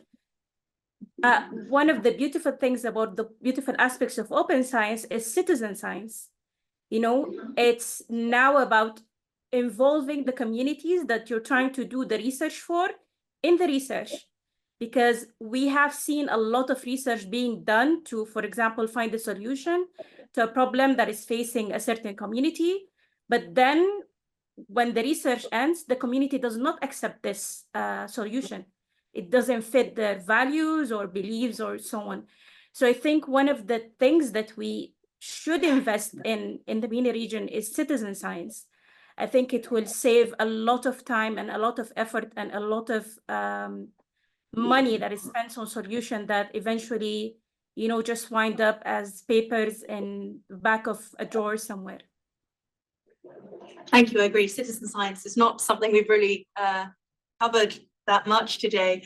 Coming back to then on the topic of citizen science is, Professor Ahmed, is there anything with regards to what the Federation of Arab Scientific Research Councils is doing? Is citizen science on your agenda? Is it something that's sort of there as a potential long-term project, perhaps? Yeah, I think this is one of the important issues we are working on. We are trying to find projects, ideas on how we can promote this issue. We're trying to work with a lot of citizens, a lot of people, a lot of communities, trying to find what is the problem there and how can we work together in this. And again, I think this is definitely just a recent issue. In the past, nobody was talking about this, but definitely now and in the future, that will be an important issue. We're working on that, and hopefully we will be coming with good projects, good ideas, good initiatives, so we can work on this. The important thing it is we need to collaborate with different bodies so as to promote this idea.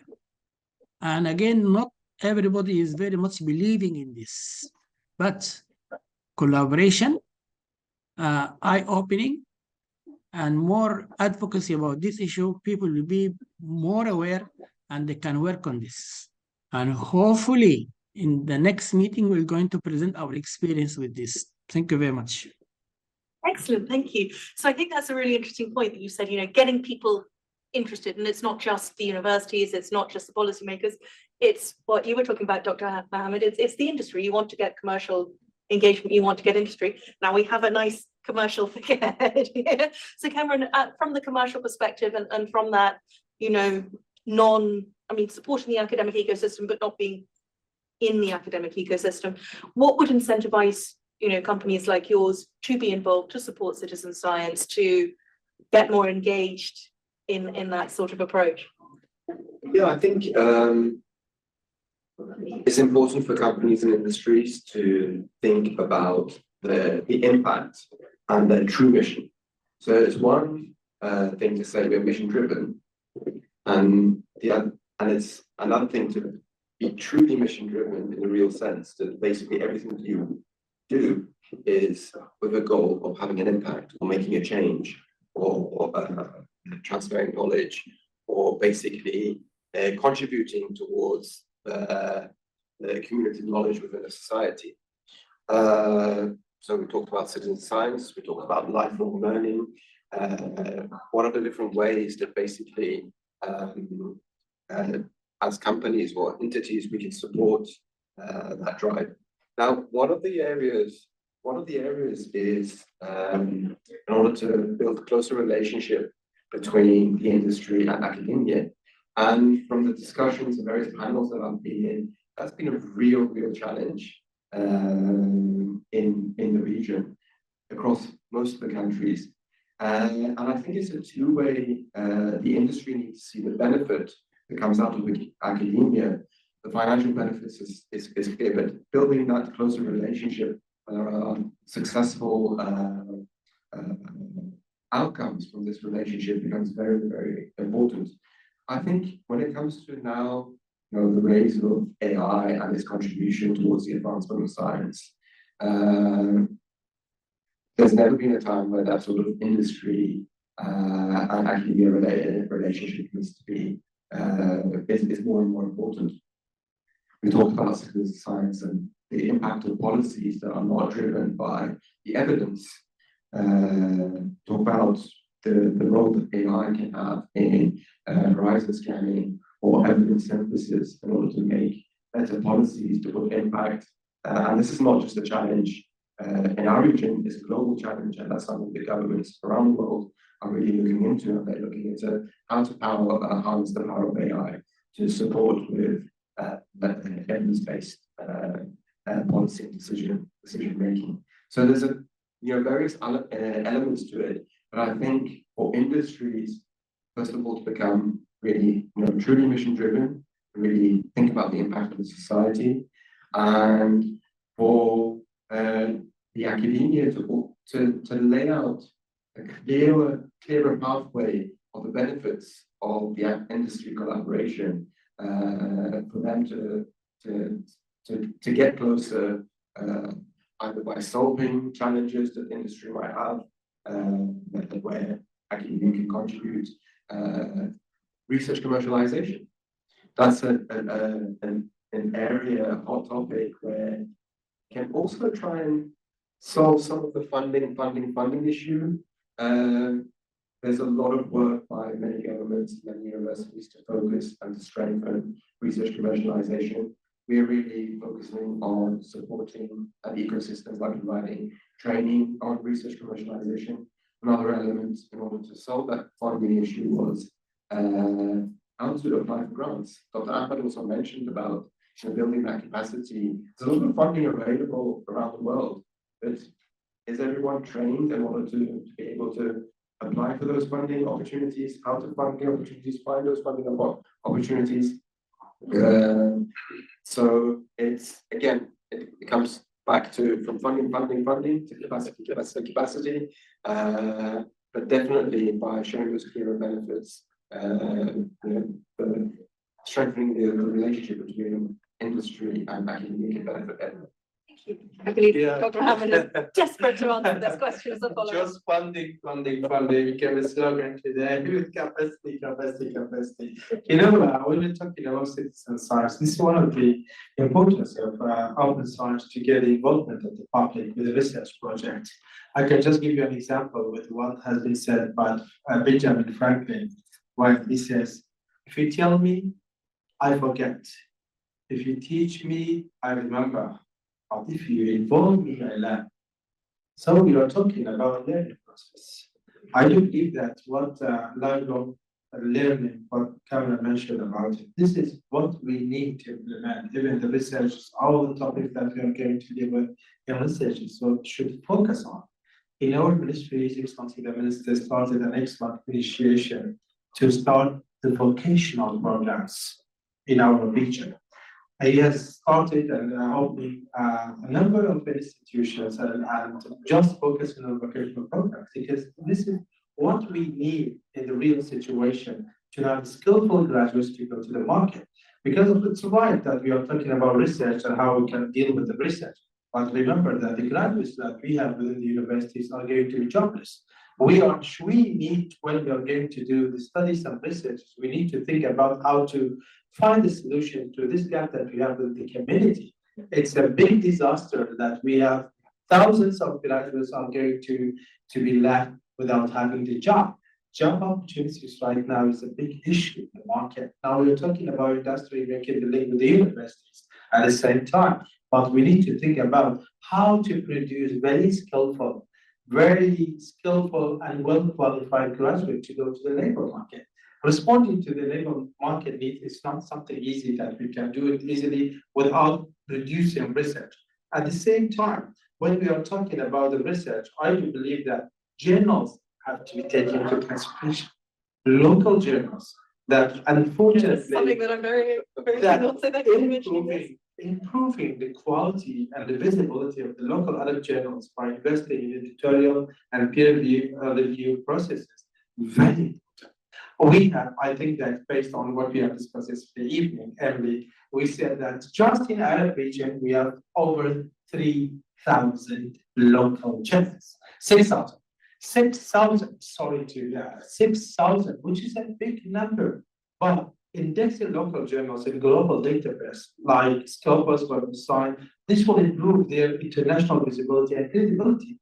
Unfortunately, we were just talking about our researchers are not ready to publish in their own journals. They're just looking forward for the international journals in Scopus, the Web of Science to publish. So how can we invest in the local journals? This is very important. We need to make a link. It's just like the series of topics that we are talking about. One thing will impact on the other thing. Even in our country, we have almost more than 40 scientific journals in our universities, and our university have started to invest in making an excellent database for them to link them with the Scopus, Web of Science. So now back to Qatar, because I'm talking about Qatar a lot. University of Qatar did this already. They were able even to encourage their researchers to publish in these journals. This is something that we need to invest in the Arab countries as well, encouraging our local researchers to publish their researches in the local journals. Thank you. You've actually teed up I want to leave enough time for Q&A as well. So you've actually perfectly teed up for my last question. So thank you very much. That is slam dunk there. So, and this is a question for all of you. And I would very much like to have your insights, all of you, because I think it's a very important matter. It really comes to the core of what we're trying to discuss and establish today. And the question is, how can we facilitate the integration of Arab communities and viewpoints into global discussions and scientific debates? How can we ensure the visibility of Arab voices and research within the global scientific community? And how can we ensure that research produced within the Arab states is visible and valued regardless of language or output vehicle? And Dr. Faisal, I'd like to direct that to you first, because we haven't heard from you in the last couple of questions, if you're still there. In my opinion, in this question, enhancing local capacities, we should focus on building local capacity through continuous training and education of local researchers. This can be included training programs, workshop, and partnership with international research institutions.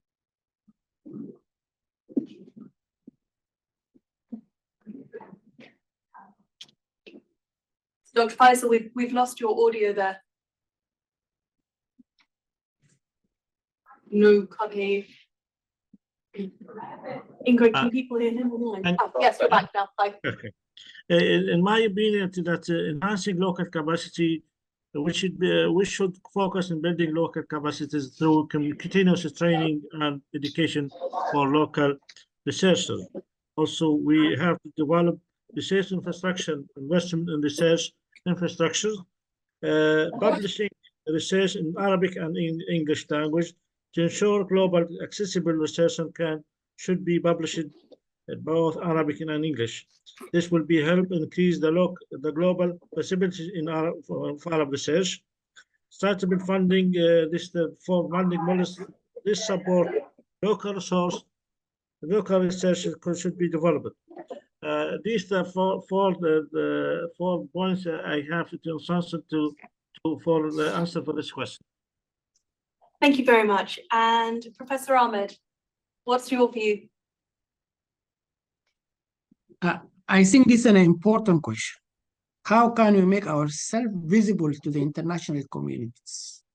I think number one, it is to improve our language. English is the language of science, and we have to improve it and have to master it. Secondly, we have to have definitely open access, science, knowledge, and knowledge sharing. We have to share our knowledge with our colleagues here and there. We should change the policies and strategies how to publish our work. We should encourage local meetings, regional meetings. We should encourage international, local network and collaboration. We should work together to address issues that is needed in the developed countries. For example, issues of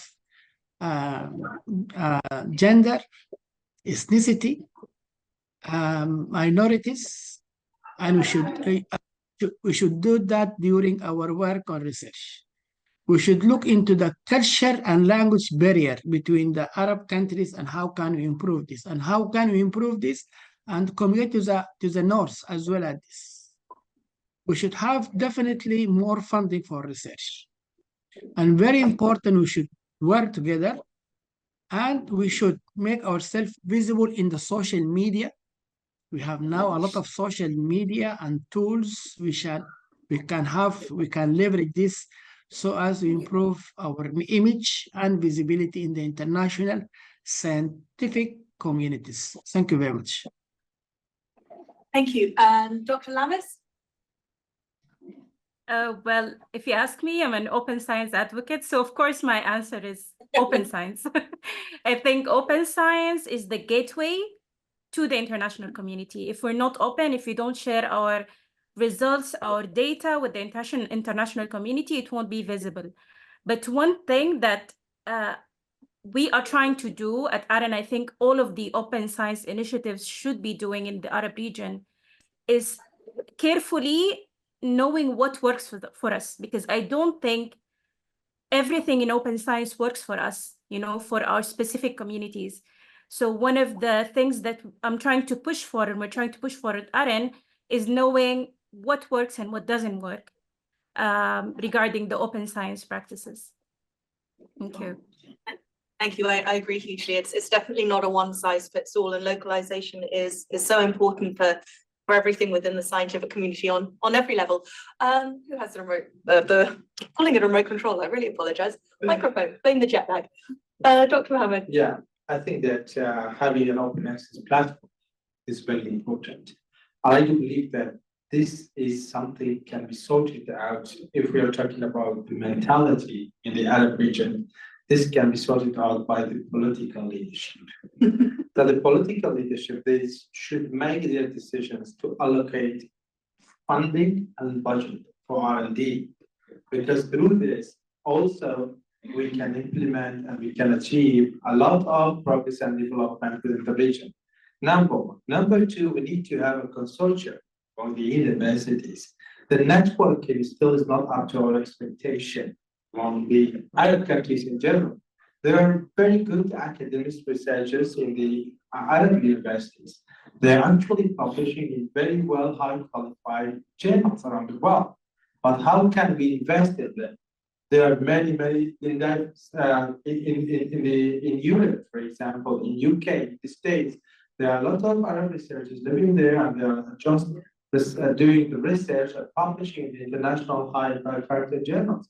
So how we can bring them back to do research and studies and publish them in our journals? Language barriers, I know that it's a barrier, it's an obstacle, but this is not the end of life. To say, oh, because we're not speaking in English as the main means of communication, then we cannot make any progress and development. I'm an linguist, and I know the role of language very well.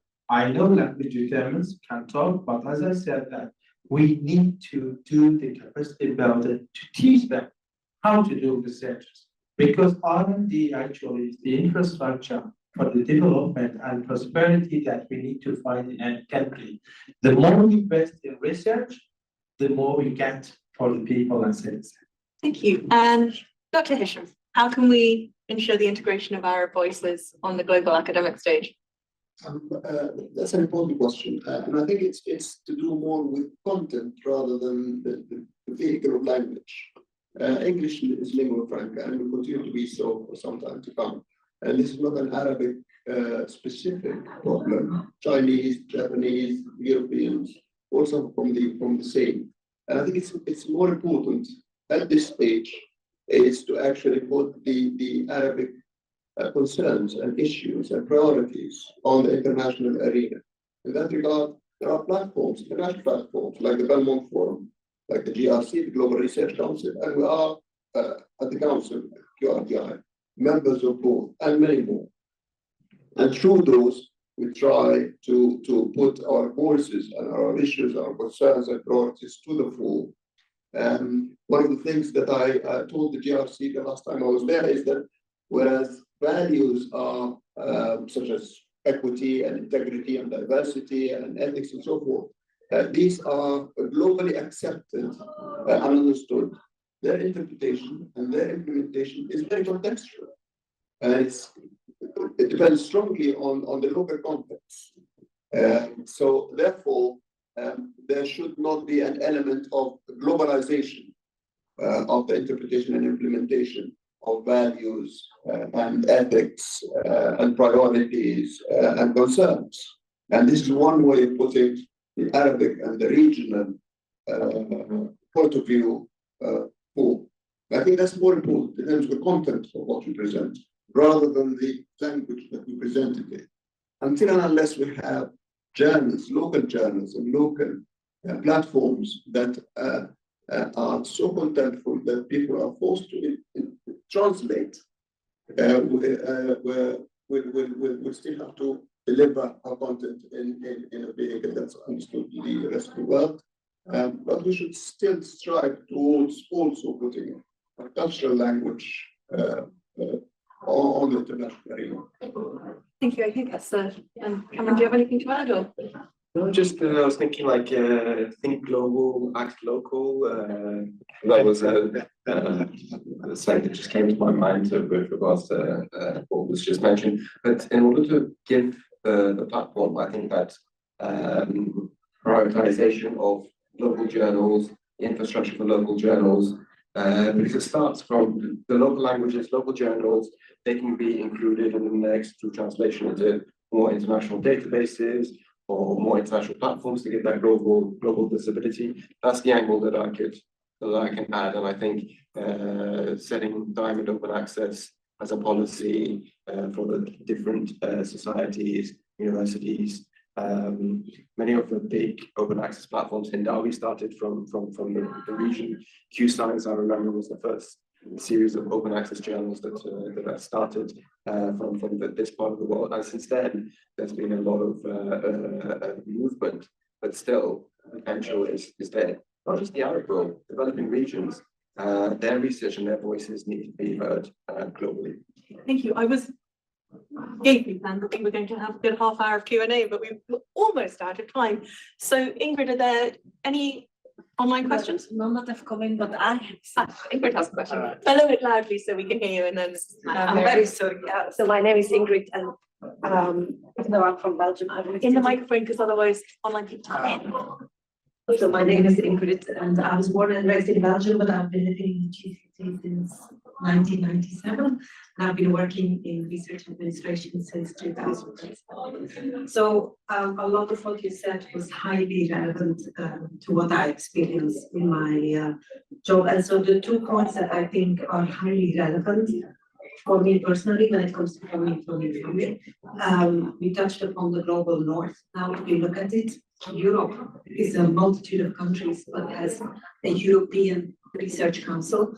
The US has a National Science Foundation that covers all of its territory, yet within the Arab region, there is no such funding body. And for me personally, I strongly believe that if you have such a funding body, it can give funds to local priorities at a higher level. That was the 1 point that I thought was very relevant. Then the other one that I feel is that in the global north, you have the triple helix model, where government stimulates industry and academia to work together. And in as far as I have seen, I feel that is still missing in the. So those were the 2 points that I want. Thank you, Ingrid. More of a comment than a question, but does anyone want to respond to those comments? Dr. Mohammed. Yeah, before we go to the end, thank you very much, Ingrid, for raising this about funding and funding. I think more brainstorming we need in this regard. This is number one. And also probably we need to have a regional conference to have all these topics, talking about them in public with the decision makers, with excellencies, the ministers of higher education, those who are running the higher education sector in the region. We have a big number of Arab countries in the region, and we have a very good number of universities as well. You guys organize it, I'm sure we can. We can collaborate together. I'm asking this excellency here actually to lead this, so you have a conference talking about the issue related to research and the solutions we're looking for. Thank you very much, everyone. Thank you. Yes, Dr. Hisham, and then we have one more question. Yes, I want to respond to the point on the global Arab funding agencies. I think there are attempts, embryonic nonetheless, but attempts in terms of the GCC is starting to set up a GCC, a pan-GCC, a funding agency. There's also the PARSEC, Federation of Arab Research, Scientific Research Council. Again, they're setting the fund. They have the ARICA initiative, which is a pan-Arabic funding agency and program. So there are some attempts. They don't actually live up to or measure up to the European agency or the NIH or NSF, but there are attempts and they are in the right direction. And I'm sure with time and support and commitment and conviction and political will, all these things need to be in place. We will get there in due course. Or the Arab Melinda Gates Foundation, if you can find that, that would be great. If anyone's rich, please. Why you mentioned the Bill and Melinda Gates, because we are now in discussion with them to set up a funding program in conjunction with the. Sorry, we have one more question in the room because I'm very aware that we are out of time. My name is Mina Naimi. I'm a scientist. I work as both academic and now in the policy field. It'll be slightly a bit of a wrap to add balance to the very, positive spotlight of Balad. And it should be, it is positive, but there was some talk about, we need to build capacity, we need to have, global, we need to be seen globally. I think there's so much pressure there's just the workload as a scientist, as an individual is unbelievable. I think the expectations are insane. There's such a huge vacuum that's supposed to advocate. They cannot write the exam, they cannot set the agenda of the schooling, they cannot teach, they cannot, Sunday to Thursday, we're teaching 6 hours a day, we're preparing 3 hours a day, we're not just in the lab. And then Thursday, Friday, Saturday, we're out in the sea, we're under the water, we're collecting samples. Saturday night, we're processing samples. Sunday, we're processing samples. We're reading, we're doing our literature analysis, we're trying to publish, and then you'll get publish or perish, at least 2 to 3 publications, that's your KPI. It's how can we work on impact? We need to change that. Our impact is your H index. That needs to be eliminated completely because we do not have the luxury of an H index. We need to just work on impact. We need to really, really support I'm an ecologist, so I'll talk about our ecosystems are collapsing. I don't care if John Smith in nowhere read my paper. I need the system to survive in the next 100 years. So we were talking a lot about funding. We're talking a lot about building capacity. You'll find a lot, maybe this is in GitLab, but I'm sure it's elsewhere. You're producing all of this knowledge and it's very credible knowledge, and then you'll find the same stakeholders are outsourcing it to a multinational consultancy. And you think, I'm done. As we have such disenfranchisement in the science community, you think, we are credible, we've worked on this, and we're not even in the room. And then you turn around and say, we need to build your capacities. It's like, you've never spoken to me. You've not read my papers. And that conditions for what research, your credibility as a researcher and your impact cannot be H index. Where we listened about GDP not being important anymore. And I think this is something as a scientist, we really need the support, we need advocacy. And how else do you guys think that you can value what research to take on and what not to take on? So that's the question. That's a very big question, and I'm afraid you have 30 seconds. So anyone want to answer it? Does anyone want to take this one online? Any of our online panelists? I think you've got the answer. Yeah, you got the answer. I don't know. We bring people into the room. My answer is we bring all the experts in and they'll come up with the answer at some point. Yeah, I totally agree with you. I think what you have mentioned, actually, I totally agree with you. As I said, that this is a teamwork that we need to do and work on them. And this is some will respond to the other point. Some of these factors that you mentioned, and we mentioned during our conversation, it's very important because through them, we'll be able to achieve what we are looking for. And of course, we have a long-term plan to implement what we are doing in our countries. And this is not something that we are talking about in the short term. This is a long-term collaboration that we need to do it. And also one thing, we also talk about funding. I hope that the funding council will be established in our region. Thank you. I fully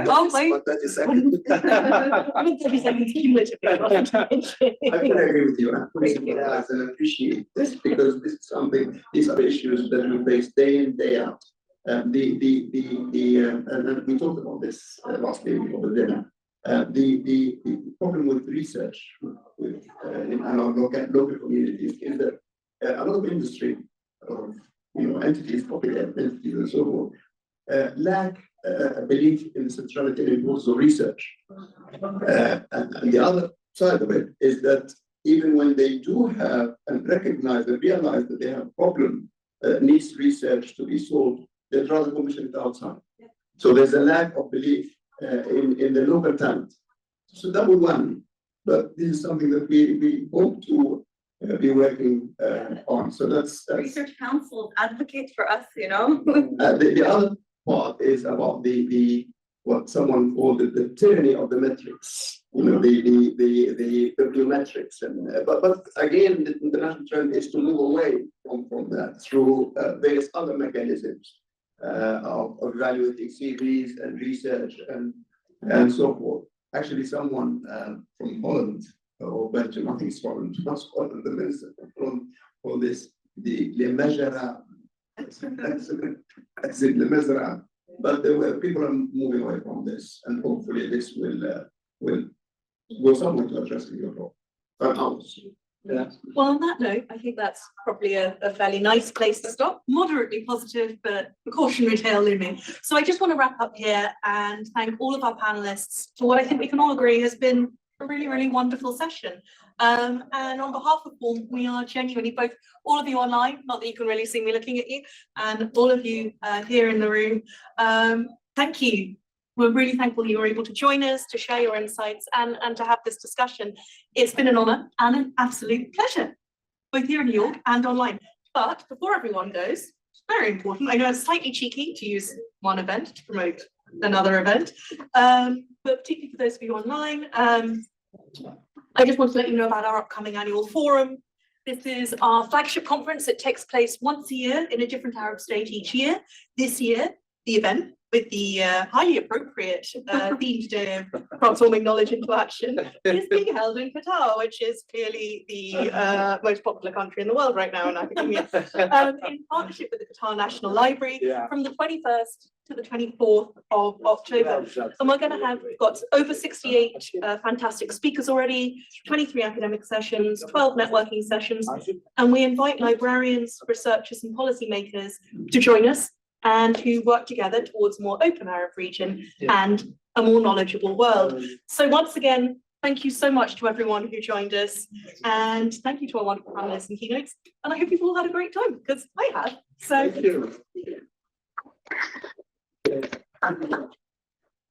sorry, we overran a bit, Ingrid. Okay,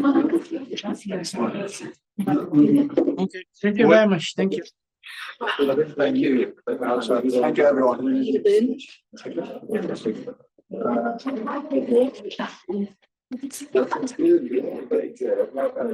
Very good observation. This is the jigsaw. Was this part? Yes, and we'll talk to this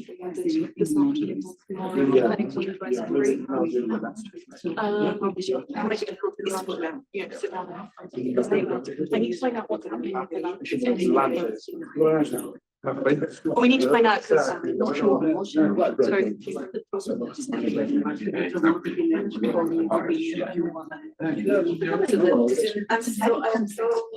I said that I think but it was brilliant. I really loved to hear everything, and it's really aligned with what we're trying to do as well. The thing is everything. Yeah, and it's really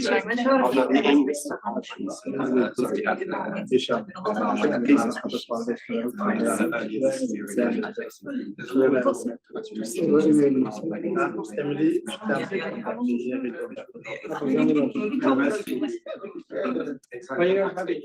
nice to meet you. I really, it was nice to hear everything from thank you so much. I only have this down so much for your keynote, by the way, which was really set the scenes of the day. I'm just going to find out the lunch. I think you can just take a picture of it. You don't have to. It's on the next one. So these are. Why don't I just send what you on my email, and I'll say this. So you work for? I'm a foundation. Oh, really? Yeah, I joined the dark side. But again, I think just look at the in general. So looking forward to see you again. Yeah, of course. Thank you very much. Take care.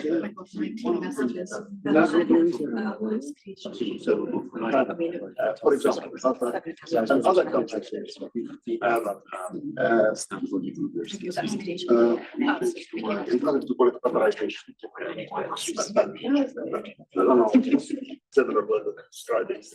how the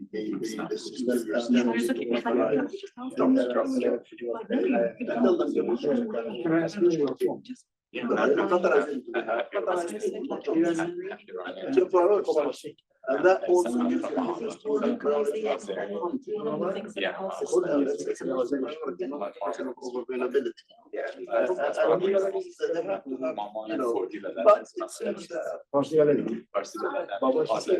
another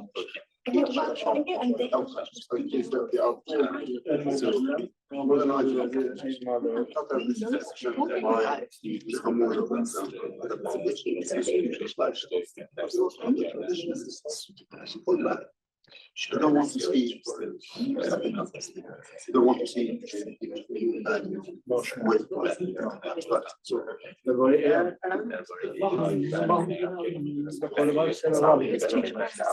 Oh, sorry, even bigger.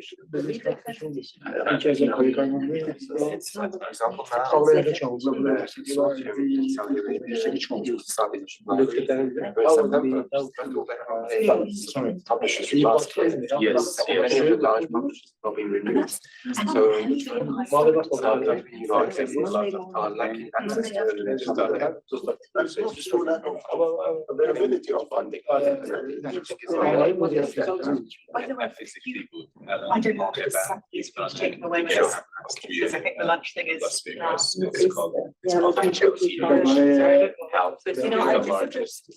When you QN request means that I was part of the national research we came to QN.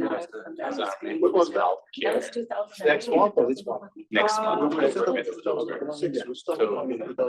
Yeah.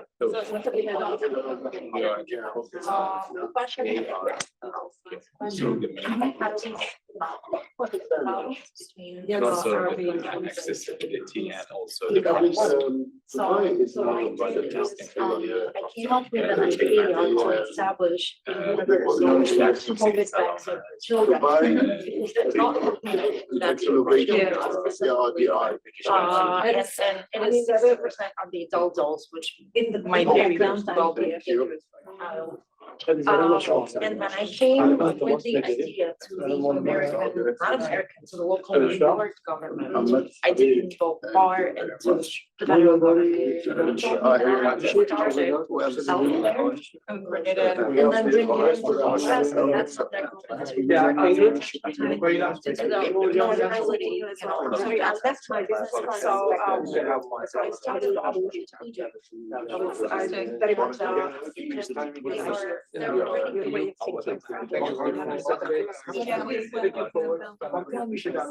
Oh, wow.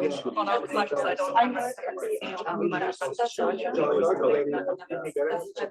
but that was part of the national research operation.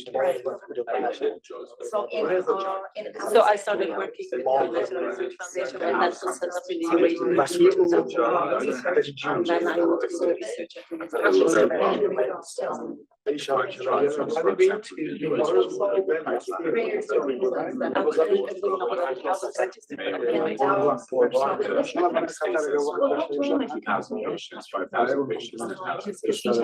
building biobanks and right. And I also went to so many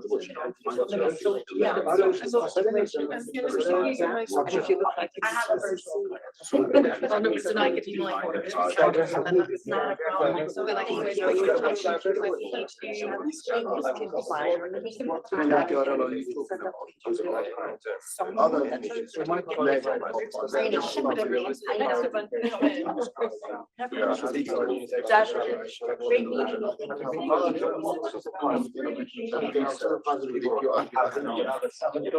think what you just described is innovation.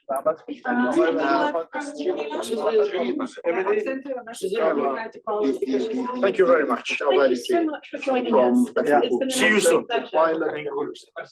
Yeah, well, yeah, when you have the event.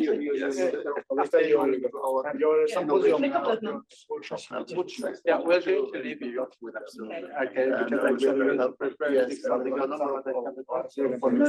Yeah, so we're going to leave you for lunch. You collaborate.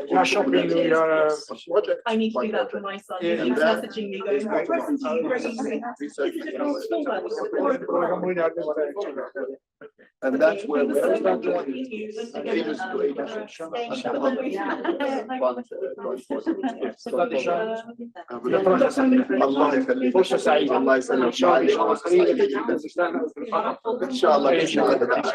See you again. Madam,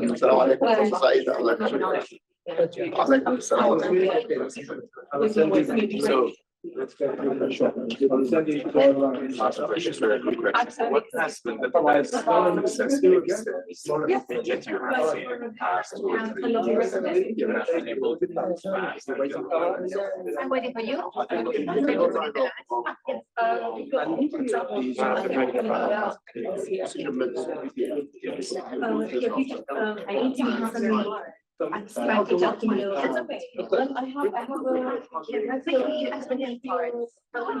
It was when? I was sort of like, hello, are you there? Anyone can answer a question? And then well, I think it went well. Discussions. And that's the main thing, which is what we wanted, so. Yeah, there is, and we'll translate it. Classes are translated and spread on. Okay. And then I have to write a little extra one more. You've got the.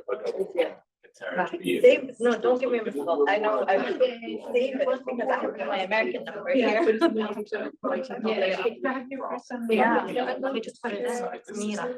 So I'm also funding it. Position ourselves. Yes, I messaged this morning. Oh, yeah. We have some complaints. Scaling. Yeah. Chief, what you need to achieve. I don't know. I don't know if I will come next year, to be honest. Maybe as an attendee, definitely not as a. Because it's a small country, we need to have sufficient Scan that and have everything. Oh, no, no, yes, we're gonna scan it. No problem. So everybody.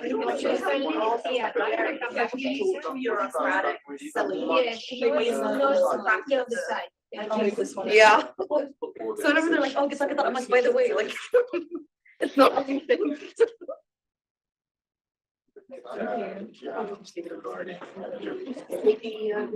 Which one?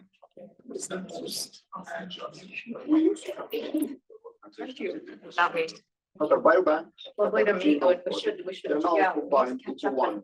We're working on exactly what you said. Institute. Yes. And that's. I have headed, the- yeah. headed up. Yeah, I'm sorry. I'm used to. But I want to give people. It makes it like, well, how are you gonna remember someone's name 3 weeks ago now? That's the thing, you need physical reminders. And I wholeheartedly recommend that you talk to them. Absolutely. That's exciting. Dr. Sai is fine. Absolutely. Yeah. It was a pleasure again. Same I will here. reach out to, you said we'll- we'll connect me to the education people. Yes. You have my call. Yeah. Yes, just Well, give me I a don't ring. realize And something, I'll the put you to policymaker the, joined us yesterday. innovation, our She's the innovation director of committee. international It's headed cooperation. by And the she, new Francis Yu from Someone was, Um, you're yeah. emailing me from. no, QRDI. Singapore. Oh, no. She's like the A-star and then this is a I prominent know, player. but like, I would really appreciate and it. if I she, could- I've been kind of And others lobbying as well. her. Other I'll people. put Looking at you to science, a- the development because I of find cooperation and this specifically. I want to I'd set rather up this be session. not to the head of the organization, but someone who's Perfect. more. That's Yes. perfect, that was my jam.